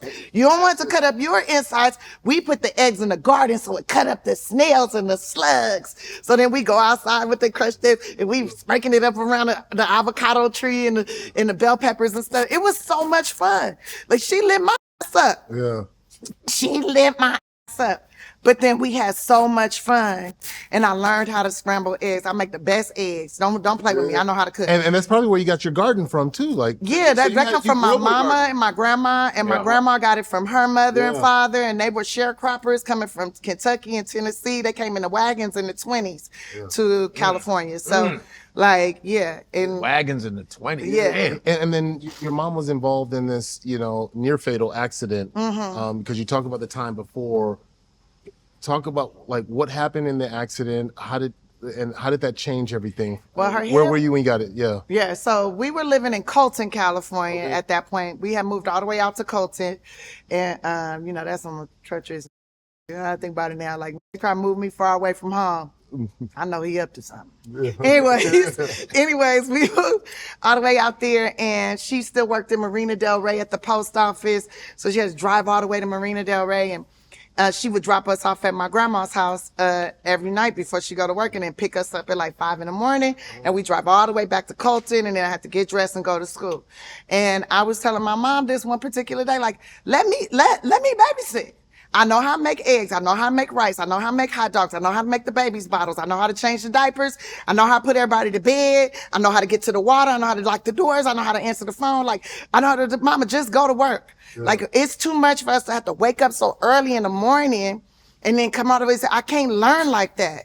Which I really do think that's probably why I had some issues with reading and stuff. Yeah. But also, I think it's because I see in pictures and like everything, like the way the words shape, that's what it is. But anyways, she says, okay, she goes, when I call the house, I'm gonna ring the phone 2 times, the phone's gonna stop ringing, then it'll ring again. That's me. Okay, mama. So the phone never rang 2 times. A day go by. No ring. Another day go by. Mama ain't came home yet. Stepdaddy ain't came home. Ain't no adults came home. And then by the 3rd day, I'm like blowing up my grandma's phone. My grandma looking for my mama, can't find her. Ends up calling this, and we find her. She in the hospital. She done had a major car accident. Hair went through the windshield. She can't walk. She can't talk. She can't whatever. They wouldn't let me see her, right? They wouldn't let me see her. And this is kind of when I feel like this is when my perception of her changed, right? This is when when she no longer was like, it's like she died, right? My God, my angel, the person I want to do everything for, that person was gone when she came back. Like, she had to learn how to do all these things again. We got to see her after like 2 months. She had this big bandage on her head. she didn't recognize us. And she kind of recognized me a little bit. You know, she had amnesia. And she's looking, she's like, you look like me, like you could be my daughter. I'm like, I am your daughter. I am. Trying to make her laugh, trying to make her smile and everything. And our hair, everybody, like, I was not good at doing hair yet. I wasn't good. Like, so I had 2 sisters and 2 brothers. And at that point, it was just my 2 sisters and my 1 brother. I wasn't good at doing hair yet. I tried to do everybody's hair. I tried to make us look nice for her. We finally get to see her. And, you know, we was told like, ooh, be ready. She's going to look like a monster. She's going to look so scary. She did not look like a monster. She just looked like she got in a bad fight. She had like her eye was black for months. Like it was bad. It was bad. But I remember the doctor saying, are you ready to grow up? I said, what? He's like, you're going to have to grow up. You're going to have to help your mom. I said, that's why I'm here. I'm my mommy's helper. I'm here to help her for whatever. He said, you're going to have to help her with everything. She's going to be struggling with words. She's going to struggle with like movement and like how to do stuff. So you're going to have to teach her. I was like, I can teach her everything. So then it was literally like all the stuff she was pouring into me from the time like 0 to that moment, till like 9, everything she poured into me, I was teaching her how to tie her shoe, how to put on her pants, this spoon, this is a spoon, like to see my mama barely able to handle the spoon, like everything. And then my mom had this like amazing vernacular. She was like very like, she loved to use words. We used to play like word games and puzzles, and remember those mad libs and stuff? We used to do that stuff all the time. To her being like telling that she was a good storyteller, to barely talking, and to like she's struggling for words, and she would get so mad like that she can't remember the word that she want to say. That it just became violent. It was just like all violence, like, and I hated that time, and it made me like really dislike her a lot. But then like I could fight with anybody. I could take a punch from anybody. No. I know my teeth ain't gonna fall. You gonna have to really hit me super hard to make these teeth fall out, baby. Cause I'm gonna come back. No. And she done bust me in the mouth so many times. Cause I try to tell her what to do, try to whatever. She just busts you in the mouth. You don't tell me what to do, like. Because it's hard to see, you know, your parents change, you know. And I used to think she was a demon. I was like, that's not my mom. Like, her body's possessed. Yeah. It's not her. This is somebody else. Like, and I would try to love on her. And sometimes to get to love on her, most of the times it's a no. And she like segregated me and my sisters and brothers. Like, you know, Haddish is over here, English is over there. Haddishes wash dishes. Haddishes do this. Haddishes do that. I'm like, why you keep saying Haddishes? It's just me. I'm the only Haddish. Like, and my sisters and brothers, they was the Englishes, and she like put them on a pedestal. Like it was. There's a lot of weight on that. She did gain a lot of weight with her fat ass, but then she lost that weight because I got rich and I helped her. And I get glimpses of. Oh, thank you. Fat ass. I want the broader show, damn it. $75. That's how we do our hair. You know what I'm saying? This is expensive. Is that what they cost now? This bra was $75 because it's making a new titty on top of my regular titty. This is a Victoria's Secret bombshell bra. No, why? Why? That's Tiffany. Sorry. Well, she's like, it's all touching and deep and dramatic, and then you just like, yeah, we gonna show this mother. That's what comedians do. This is how I handle my pain, man. That's how we handle the pain, baby. Is that the secret? Is that the secret sauce to being funny? Is like there's pain, or is it the just equation to comedy is time plus pain equals time laughter. Plus pain equals laughter? Yeah, you have to. It's time, because like my parents are gone. My mother passed while I was shooting the 7-Up commercials, and my cousin called me crying and said, "Yeah, she's gone." And I had to go shoot. So that and all of that, I can talk about my parents in the past now with no like feeling weird, because I was like, those are my first superheroes, man. Yeah, like my father, my mother, they got us whatever we wanted to the best of their. I'd point to a thing on TV, Dad, I want that. okay, we will see. And he would get it from me, man. Damn, I'd be like, man, I got the race car. You know, my parents got me Michael Jackson tickets.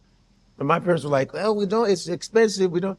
I come back home, it's on tickets sitting on my bed, man. No wonder you carry yourself like that. You got everything you want.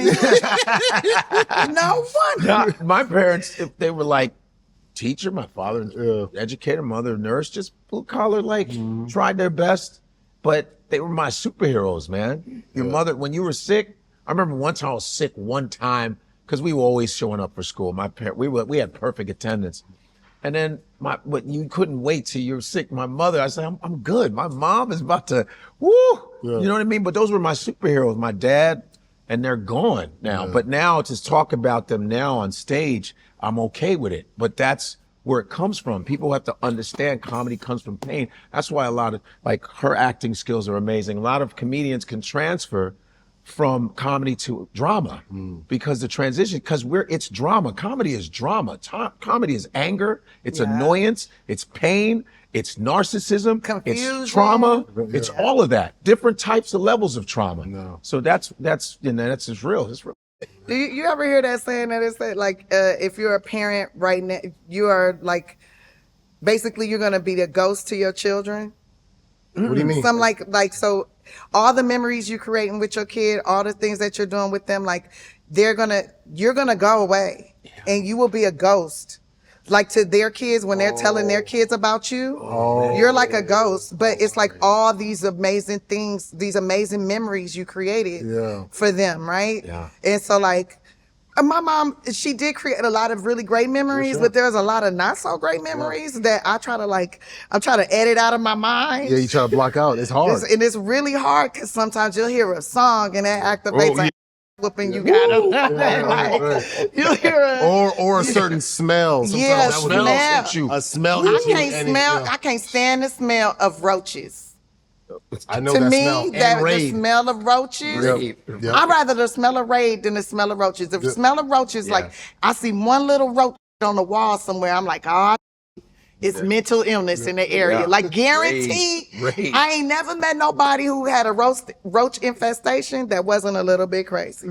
Well, that was me. I had roach infestation. I had rat infestation, and I hated it so much. Nice. Like till this day, it still gives me the. My oldest brother used to create like a competition. He had a whiteboard, and he would put our names on there, and we would go out there, and then whoever could catch the most amount of mice, the roaches, we had the little black little thing right there, and they just spray the whole house with it. I'm like, man, like so. We used to have roach races. We'd catch them and make our roaches race and stuff. But like when I think about it, like my mom said we didn't have roaches before. She like got in an accident. We didn't have that issue. But after the accident, that was an issue. And then like people's houses that I've gone to in the past, or the foster homes that I stayed in, and different things, like I'm like, it's always one person in there that was kind of f***ed up, and then it roaches. And also the beeping of the smoke detector. Oh my goodness. The chirping of if they let that go on for more than 2 days, I'm done. Somebody's sick in this house. Somebody in this house is crazy. Do you still get traumatized if you see a roach? Like I turn into a different person. Like I'm like, oh no, like I can't constantly. Like, I'm like no. If I see a roach and I'm in my house and I haven't seen one in probably 15 years since I bought the house, but if I see one, then it's clean everything. My dad came to visit, and then and the dude I was dating from New Orleans came to visit. I don't know who brought the mother roaches, but both of them had to get the hell out. Get the hell. I don't know who had it in their bag. Bring one. One lays one egg. Pregnant and one. I fumigated the boric acid in all the corners, rage. The white powder. I used to love that. But you'd be like this. We got a new bottle. I'd be like this. Oh my goodness. No. Oh my goodness. There's so many different things. There's so many different things that makes you think about home. That one is like, That's one you don't like. The smell though, talking about like good smells. Food smells. Like when you start thinking about like, I think about like, except for ogi, which is like the sour smell. But I think about like some of the Nigerian food, like the dodo, the egusi soup, goat meat. I love my mother's material of her wraps. You can smell the leather, the African leather sandals. All of that smell, you just be like, Yeah. Wow. And Oh so my God. to honor you, just being here, rocking with us on 154, we have our very own chef here, Chef Timmy from Iowa Kitchen, LA, and he's here with some Eritrean food. All Chef right. Timmy! Let's go. We got Chef Timmy. Let's go, So baby. go ahead, sit down. She made some room for you. Okay. She made some room for you. Oh my God. Okay, so Chef Timmy, you got to let us know. Chef Timmy from Iowa Kitchen here in LA. And best African foods you'll ever have in Los Angeles. Tell us what we got here. What we working with here? What's going on here? What's going on? What y'all talking about? We're talking about the food. Y'all talking about food? Yeah, let her get her Mac on. Okay, go ahead. Remember, So we have the raw boy. injera with the beef tib stew, some sauteed fried beef, and some plantains to go with that. I ain't never heard Chef Timmy talk so smooth and Look at- loud he was like before. this. Usually he's loud and projected, and now he got his smooth. No, is he's that your all smooth? smooth. You know, Is that your you know. smooth voice? No, when he first started, he was like this. This I did at my restaurant. Cake. Now he's like this. Well. Oh yeah. For the right occasion, it comes to it. All right. So how do we eat this? This is what is this now? Injera. Injera. Yeah, so you use it to eat the stew. Okay. And then everything. I've never had this before. All right. First time. God is good. Amen. I'll let you enjoy your food. Okay? Tiffany, are you going to help her with it? Be quiet, man. I want to hear what's going on. You get this. I'm trying to help. I'm trying to hear what's You're going married, on. We're single. Quiet. Go ahead. It's delicious. Awesome. All right. I'll let you enjoy. I'm enjoying. All right. We'll chat after you're done with Chimia. Yeah, we talk. All right. Wait. Yes, Are you out of Hope you here? guys enjoy. I heard you off. Tell her where she can find you. Yeah, Downtown- I want to find you. Downtown Los Angeles, Iowa Kitchen LA on IG, and we're available on all your ordering channels too. What's the address?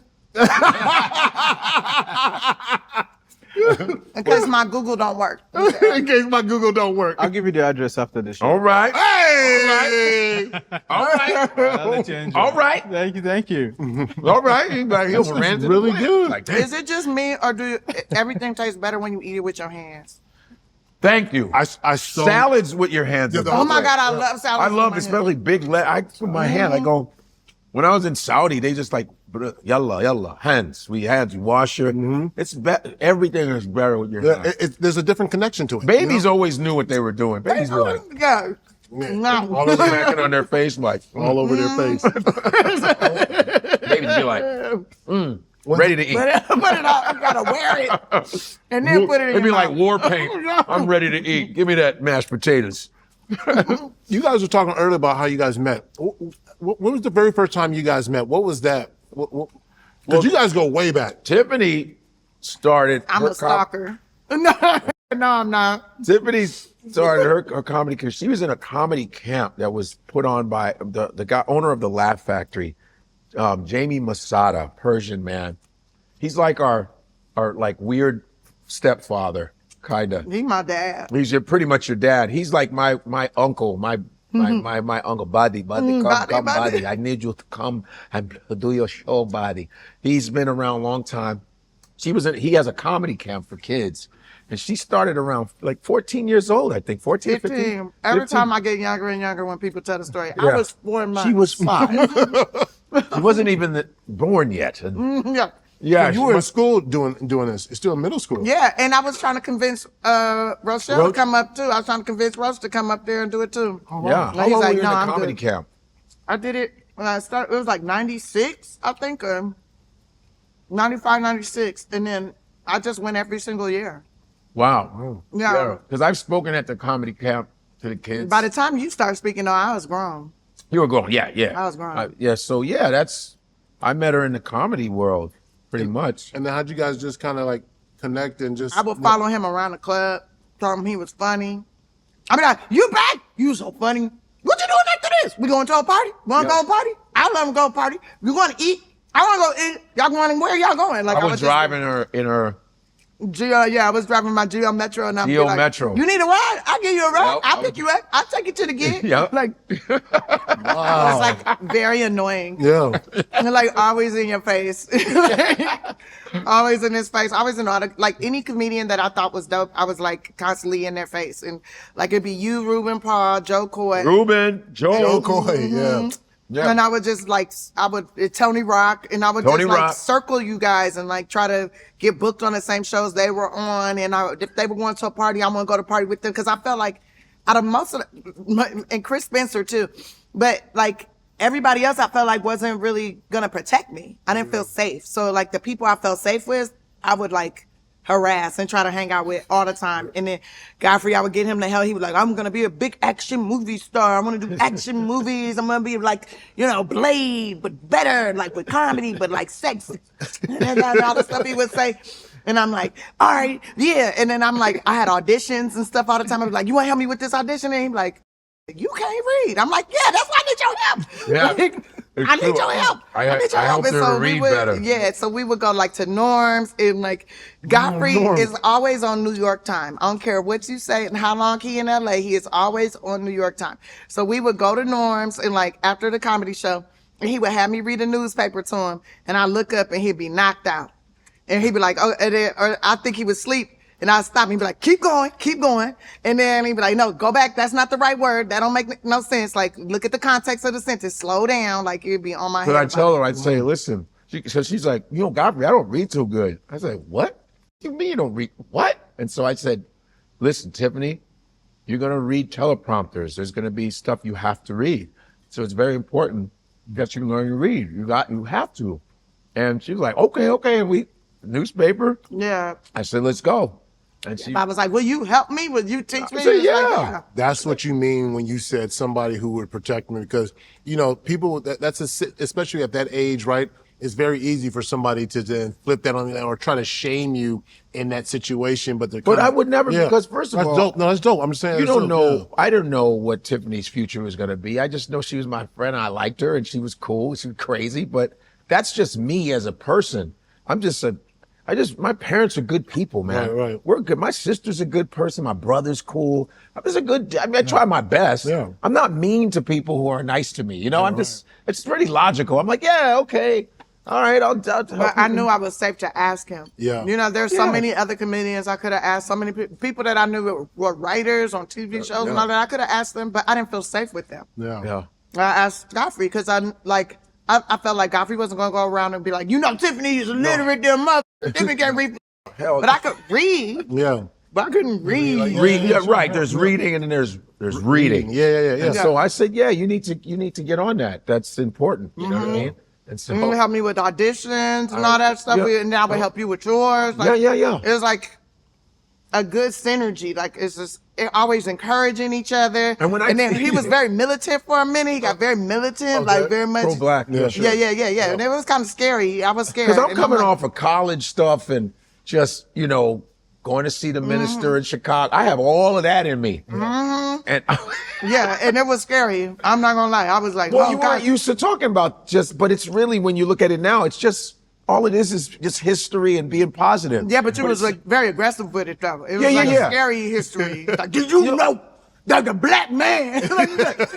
and then now you're like, you're right, Godfrey. It is that black people did invent that. Yeah, we did. We did invent all that. Yeah, we did. Yeah. And militant is the word they would label you when you just became conscious. Right. Oh, he's so militant because. No, Godfrey, it was scary. It was scary. But to you, and to most of the white people, you would be trying to tell it to. We be in a group of people, would be white people there. You scared all of us, Godfrey, and the others. We were scared. But because you would get so huffed. Remember Paul Mooney? Like, it was like Paul Mooney would be like, the house is scared. Yeah, we were scared. The house was scared. Massa gonna get us.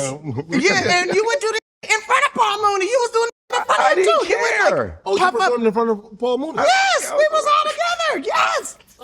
Yeah. And this Negro. I was just, listen, we had a black book club in college. I went to University of Illinois, Big Ten University, only 800 black students, 50,000 white. And, so we got militant. We started reading about us, African, and we were going, oh, wow, look at all this stuff they've been hiding from us. So I'm angry now. Like, wow, we made it. They made But he was angry 15 years later, my like he was like still, it was scary.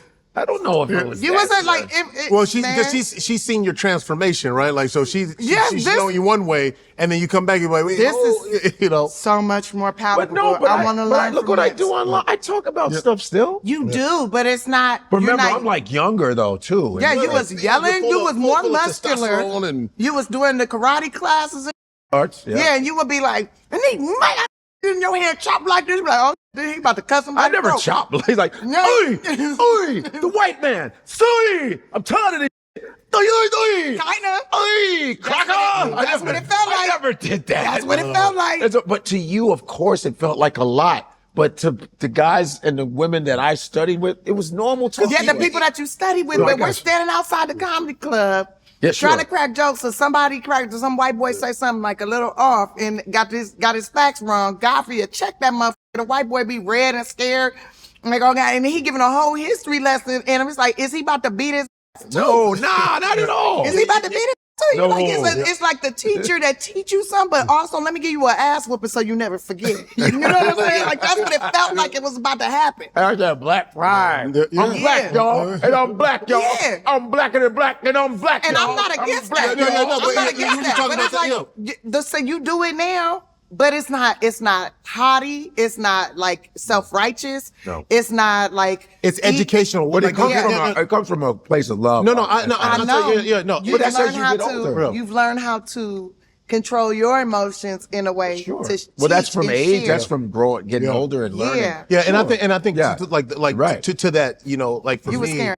She's right. I think the education though behind it, the education is so empowering. It's so extreme. Yeah, you're especially like, because especially when you realize like when you've been hoodwinked, right? Where you go, Yeah, I was so mad. Yeah, you go like right because I was that anger really comes from angry. like damn, 'Cause like, I they didn't even know lied that. and they made it seem like we were nothing. Yeah. And then when you got these people that we're like, I remember. Okay, here's an example. I'm in college. I had Egyptology class, so now I'm learning about the real, like the night before, and my teacher is teaching Egyptian history is white, and he's lying, and I'm like this.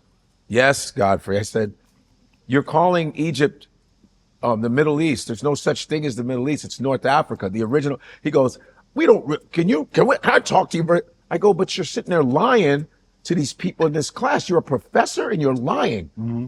And and the night before I was talking to this black historian brother who's teaching me the real stuff. So I was going through that. And challenge them. I was like, you're totally lying right now. Like when you, But he didn't say it like that. He was like, "You lying? No. You lying? But you know, I didn't say it. You offended me."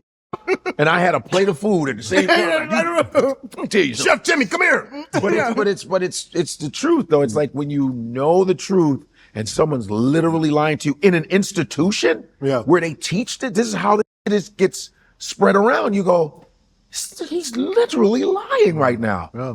No, that is wrong. So and James Baldwin always said a conscious man is always in turmoil, mentally in turmoil, when you know a lot. Right. And I had to sort of, okay, how do I chop this down? Because when you know a lot and someone's telling you lies, you're like, shut up. Yeah. That's why I was like, you got to meditate. You need to focus on this Mandela or something. Focus on something. No, I think, you know, like, but even the premise of this, like, because the premise of 154 is to be able to educate people in a way that where people like, I was somewhere the other day, like, I was like, yo, I want to really impress Tiffany. I want to get something that's indigenous, something that she's familiar with. And then we get to experience for the very first time and together. And when I was buying at the spot, somebody like, oh, there's just a patron at the restaurant. Like, I didn't know Tiffany was from Eritrea. Yeah, so yeah. Now you know, like we get to see our contribution in different ways, and there's so many of us spread out through so many different industries, and like to me, it's like the education is something that's always bothered me, right? Because I think like even growing up, like in our neighborhood, people making fun of me, teasing me, you ain't this, you ain't that, whatever. Because you was fine. So I appreciate that. You're welcome. I appreciate that. But they didn't know. They didn't we weren't educated that way. You know what I mean? We didn't get to learn about our history and get to know who we are. And so I think having something like this, I think even to what you're saying is like, okay, there's the frustration and the anger that comes out when you know, but then there's the education that silences everything. There's like, if I'm wrong, you can ask Rock, you can ask ChatGPT, and you go look it up now, especially in the information age. Right. But going back to you real quick, I don't even know your genesis.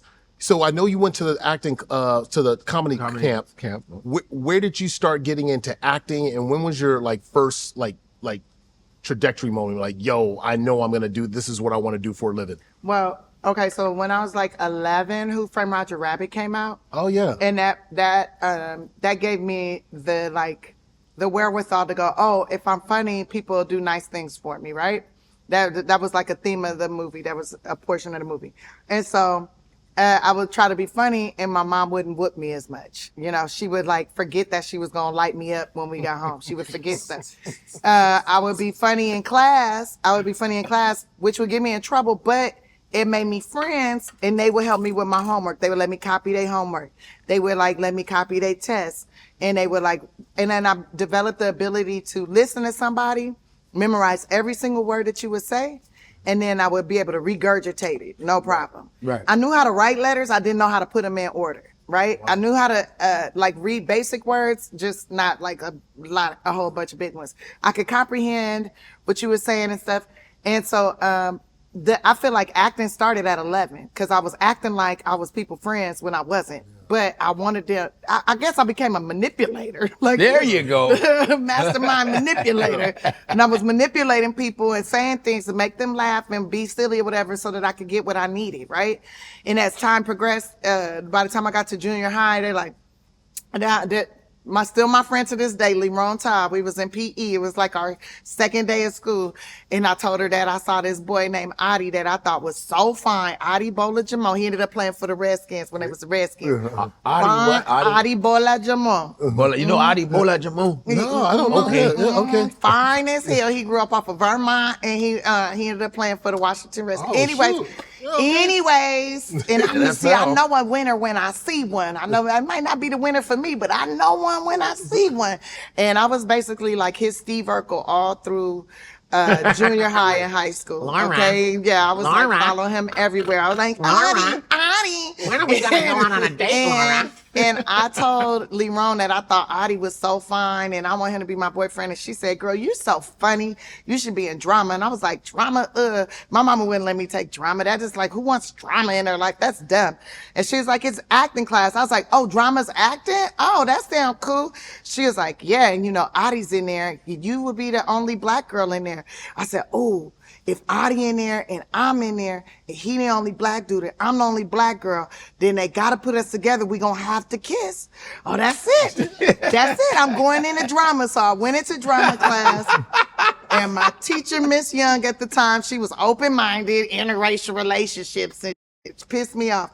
But we would win. We're gonna fix you with a white man. Yeah. You're gonna tongue him down. So then we would be in these drama festivals. We did these drama festivals across like Southern Cal, and we would win. We won Macbeth. We won the Little Shop of Horrors, and we got to perform in front of Paramount Studios, and they would film us, and people wanted to represent us as agents and all this stuff.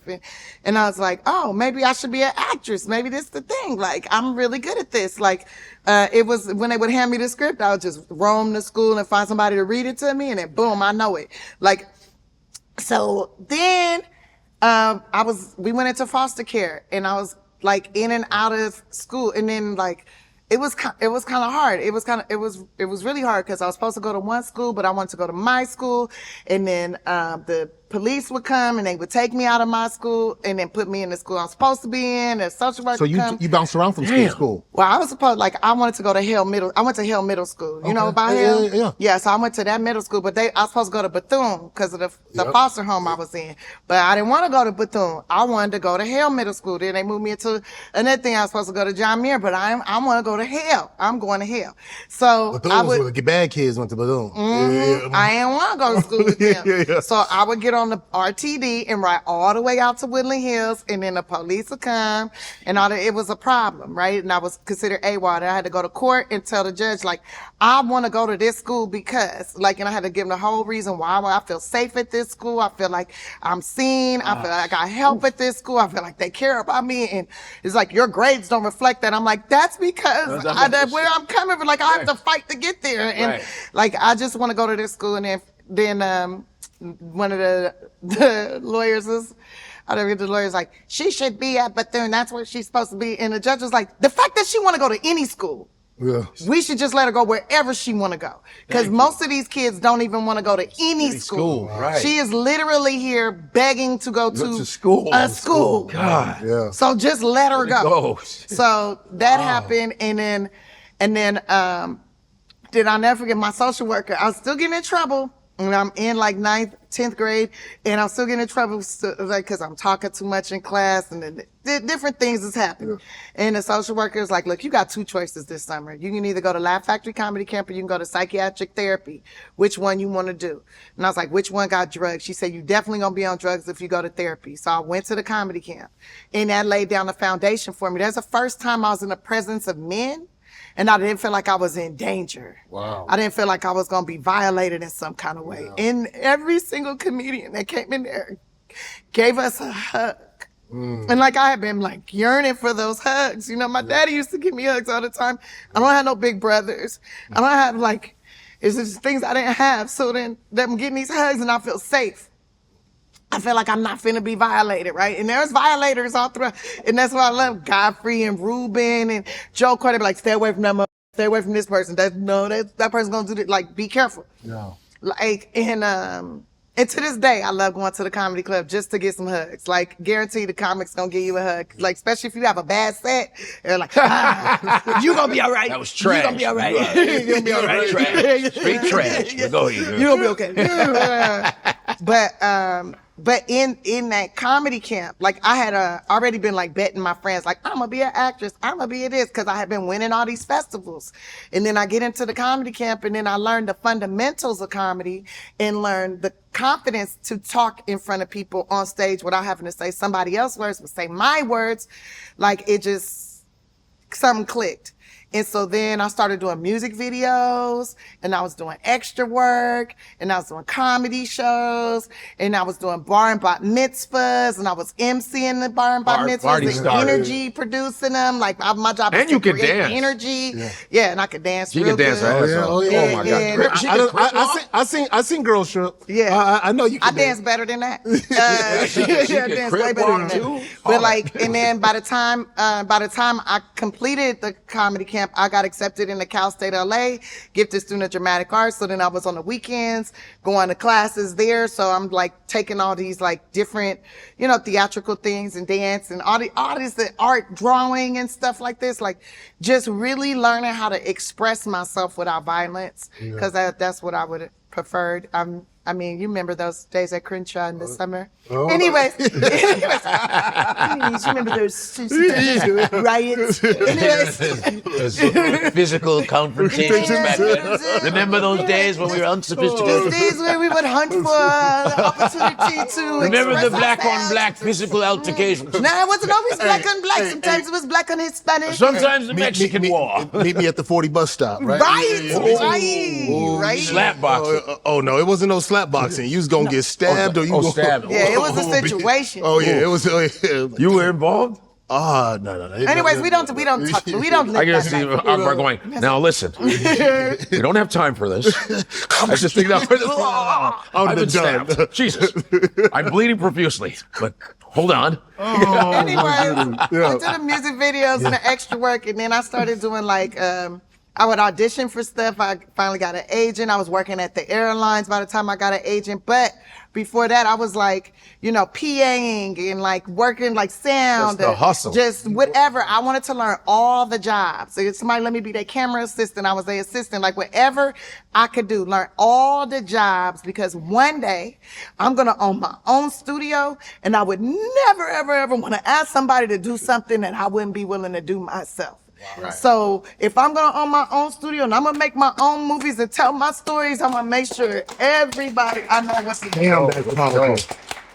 That's powerful. I'm proud to say that when she got the script for Girls Trip, she called me. Yeah. She goes, oh, Godfrey, I got this script with Queen Latifah, blah, blah, blah, for Girls Trip, and I'm the only comic. I go, it's a wrap now. You're going to rip this apart. And she was on set, and I talked to Latifah because I did the barbecue movie with Queen Latifah. And I said, hey, what's up, Queen? What's up? She goes, what up, God? I said, yo, Tiff about to rock this, right? She the only comic on there. It's a wrap now, right? And you were like, yeah, I got the script, and I'm holding the comedy down, and da. I said, it's over now. And I'm so proud to say that I was there when you had the script, and after that, it was. I called you and asked you to help me run lines. You was like, oh man, I'm in New York. I see what I can do. I'm like, well, if you get in LA, like, let me know, man. We can run it over the telephone or whatever. Yeah. But I ran the lines with Shantae Wayans, with Aiko, with Samson Crouppen, all these different people. I was like, help run these lines with me. I hired an actor, Margie Haber, I had her running lines with me. You got a whole community.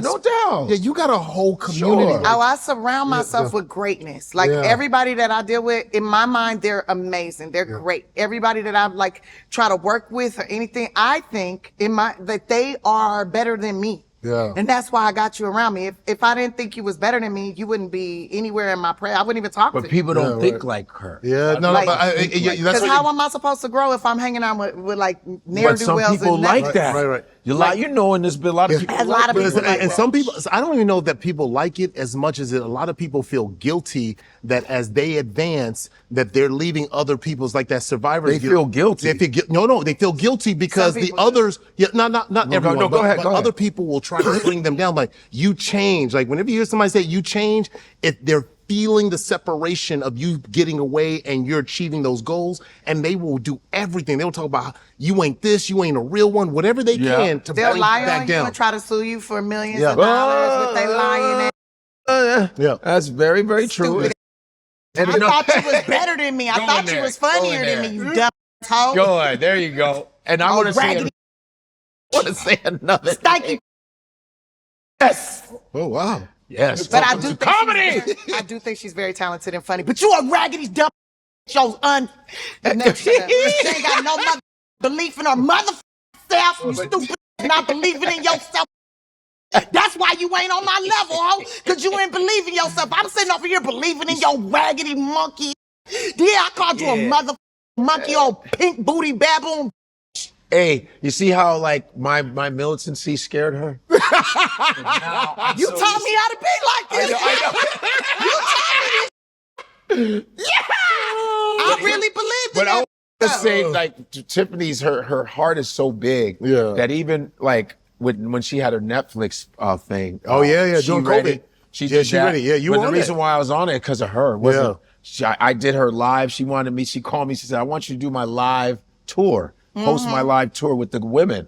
I said, what? She goes, yeah, change your schedule. I need you to do about 10 cities with me. I said, all right, Tiffany. So I hosted her. And then she said, yo, man, I'm doing another season of She Ready, but it's going to be They Ready. And I want you. You're the first episode of it. Just to get your foot in.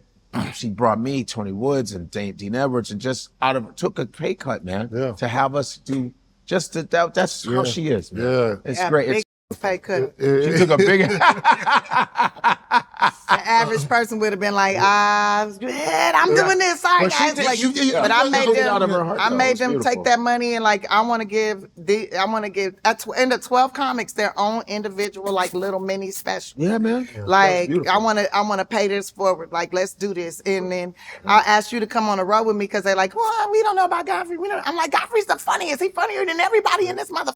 Like what the. They don't know about that. It's so funny. What are you talking about? Wait, is he gonna? We don't know if he can work with him. Everybody can work with Godfrey. Godfrey's the best. Maybe it's me you can't work with, bitch. And people are making up. They're just making up.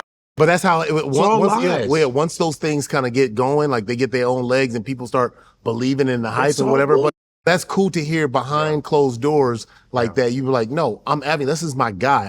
So come on the road with me, please. Can you do this many dates? I need them to see you. They're going to see that you're great to work with, that you are very talented, that you're not this thing that's trying to make it seem like you are. Like, I need them to see you for who you are. And then that's, And I think I paid you pretty damn good. I was like, I think you made some good money on that. And I backed up my. I think you did real good, and you backed your shit up. I backed my shit up. But I didn't feel no kind of like regret or anything. I felt so much pride. I made sure I did the job for her. I made sure I did my job. I said she wants me to do this. You delivered. Oh yeah, you. She goes, Godfrey, I need you to rock that. I did my job, period. It wasn't Yeah. about her. It was about the show going well, period. Yeah. I wasn't, and it was great. But you doing that, it made me feel so good because like so many times I believe, especially you a black man, I believe in y'all so much. Like y'all like my favorite creatures on the planet. Y'all my favorite. And when you show up for me and don't let me down, it's like, see, they are good. Like, so many times I've been hurt. I've been let down. And they tell me, don't with them. Don't do it. Like, why you just do it over here instead? Or like, and I'm like, no, I want to do for you guys. Like so badly. I want to see y'all win so badly. I want to be able to just like, I told you. Like, If we had 1,000 Tiffany Haddish, Man, right? Insider or Tiffany Haddish, I like Haddish Where better. we don't. In Hollywood, She's a you rare would see gem. that because like what I even hear you saying was Telling you. like I'm putting everything on the line to make sure because I already know y'all already created a certain narrative because especially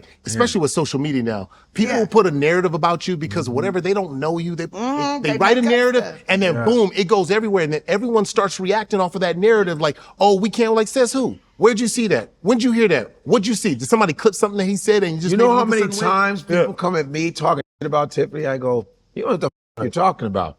You don't know, but she did that. You don't know what the you are talking about. You're just making up. Remember New Year's? And I brought that girl with me? And she goes, oh, I thought I was going to say Tiffany. And Tiffany was like, hey, you better watch your girl. She can get her ass whooped in here. It was a girl I was seeing and had a whole thing about Tiffany. And then I go, I checked her real nice. I checked her. I super left her nice. with she Tiff. was like, Check her. yeah, she was like talking mess. She was trying to get a little stuff in, but she don't realize she dealing with a master of manipulation. I will play with you. I will play with you. I will play with you. And she was trying to play with me and I was just like flipping it back on her, flipping it back. And she was trying to make me mad, but you can't make me mad. You're not on my level. At all. You're nowhere near. Not even close. And let's quiet as kept. She'll never be on my level because she don't care about herself. Nope. She don't love herself. So she's giving her all her shit away, and she thinks she's so blah blah blah because these men done put these little seeds in your head, and you're a f***ing dumb bitch. And you'll be 50 years old once you realize you've wasted your youth, your knowledge, your value, your all of that, and you'll never get none of that shit back. While you sitting up here trying to destroy me, baby, you'll never destroy me. I'm richer than you. I'm smarter than you. More people like me than they like you, and I can take everything you ever had, and they would all try to marry me.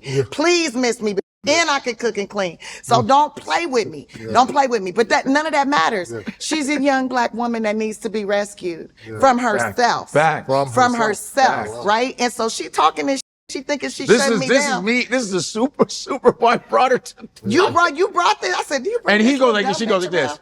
This bitch ain't no good. I said, hey, it's all right. Little dum-dum. Little dum-dum. She's like talking to. She's like, wow, you're nothing like I thought you would be. Yep. The internet makes it seem like you would be like this.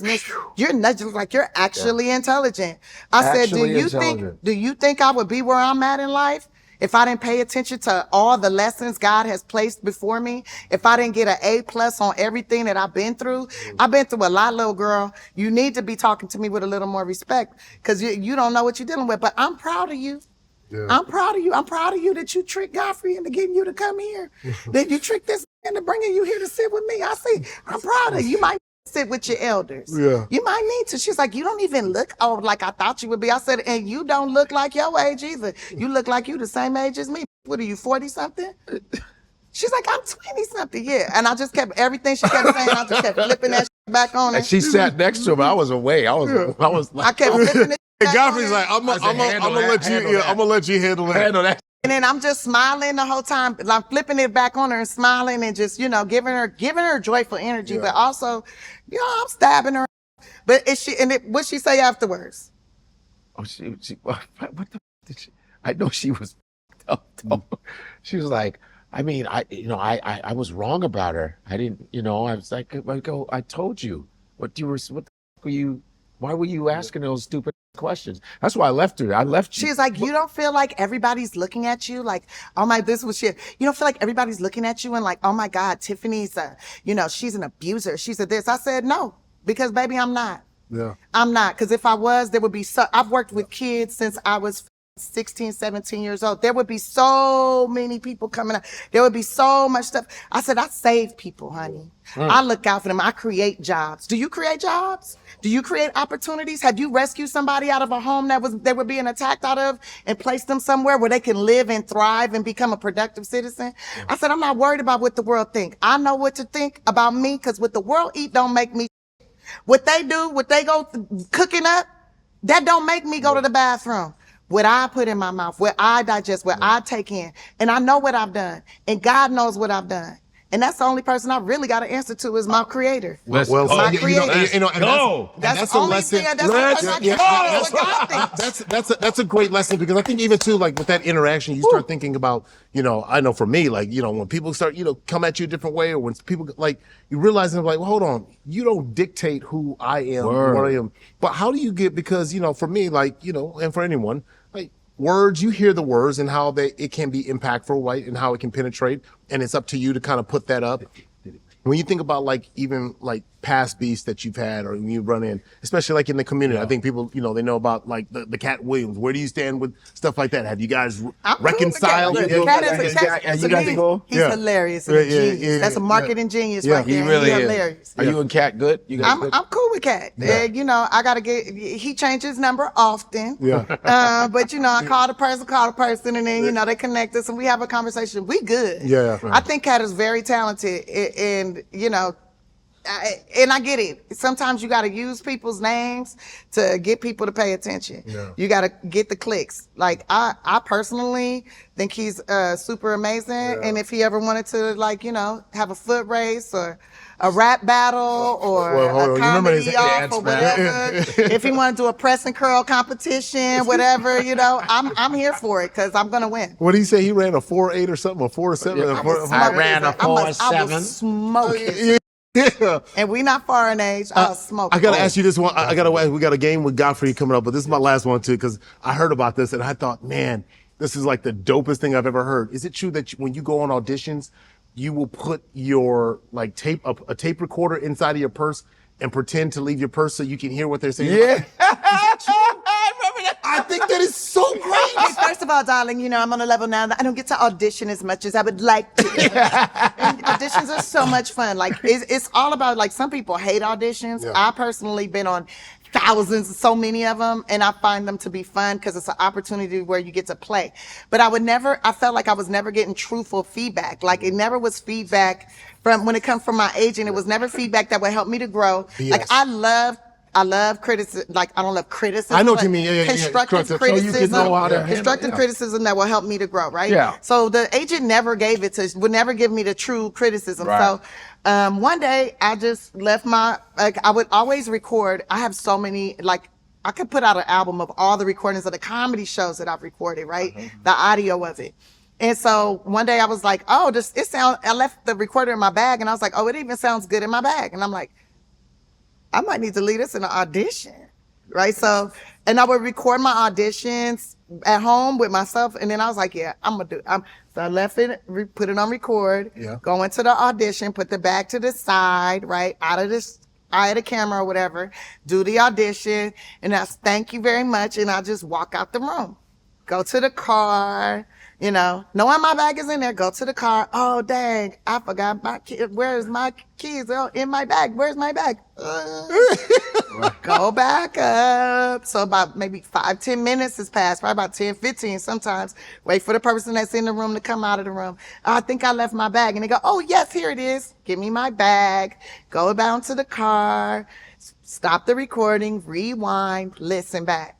And you get the constructive criticism. And you might get to hear the person's audition that was after you. Yeah, and what's crazy is because in Hollywood, you probably know this, we know this, you get so much BS, your rep will go, oh, they loved you, oh, they're insane about you, they love you. They're going in a different direction. I'm like, yeah, and then they go hit you with going in a different direction. I'm like, can you just give me some constructive feedback? They lie. Did you do that? That's another thing I noticed about Hollywood. They would like say your name in interviews to like, they want to work with you, but then it never happens. Yeah. Or like you hear from them, you go have lunch with them one time and then you never see them again. Yeah, man. And you like send them a happy birthday message and there's no response. You hear nothing from them. Like, and then it's just, you realize like, oh, when you're hot, when your name is hot, everybody will try to say it so that it pops up in the article, which will trigger a headline, which will trigger everybody reading the article that don't got nothing to do with you. Yeah, right. Just using your name, literally. Literally. Yeah, literally. Yeah. Literally. Yeah. Is there gonna be a girl trip too? Please tell me. Yeah, I just read the script for that, and it made me laugh out loud 3 times. And they say we're supposed to be shooting at the end of summer, but we'll see. Where's it gonna shoot? In Africa. Hello? Woo, let's go! In Africa, that's what I'm talking about. Now, we might end up actually shooting in Lancaster, but it's gonna look like Africa. You're like, hey, can you bring a couple Africans in the background? We got enough here. We got enough here to make it look like Africa. He gonna be the chief of a village. Actually, you should. Oh my God. I'm there. Yes. If we can't get Idris Elba, I'm there. you gotta be that character. Oh, hey, and guess what? Because you handsome enough. Would you kiss Jada Pinkett in the mouth? Hell yeah. Heck yeah. Sorry, babe. Sorry. Yes. Yeah, boy. Just don't slap me, Will. Don't slap me. He won't. He ain't gonna slap your big ass. He knows who to slap. He know you gonna slap back. He know you from when you went to Crenshaw. He know you from these streets. All right, Godfrey, we got a game. We know you got to get out of here, but we appreciate this. What we got? It's the Godfrey game. Are you ready, Tiffany Haddish? I hate your game voice. I love it. Stop it. You're just upset that I can change characters. Here we are with the Godfrey game. Say the first thing that comes to your mind when I say these words. Los Angeles. Love. Africa. More love. Marriage. Jail. Comedy. Love. Grapefruit. Very good for you. Dill pickles. My favorite. Really? Mel's Fish Shack. I'm so upset. My favorite, but it's closed now. And I'm like so mad I didn't steal the recipes. Oh, damn. That's there. You know I love Mel's Fish Shack. How about Girls Trip? And my love. Yes. Best job ever. Regina Hall. I love me. Funny than a mother. Beautiful as hell. She's the best. Jada Pinkett Smith. I'm about to say a genie. I want to call her a genie because she gave me my first like designer bag and stuff. She's like my little genie. Okay. Oh, wow. Kevin Hart. Crazy little big brother. All right. Godfrey. Big brother all day. Hey! Tiffany Haddish, we thank you for coming to 154. 154, we all connected, baby, you already know. I'm talking 154, we bringing Africa around the whole globe. Ain't no place like home. Ain't no place like home. Ain't no place like.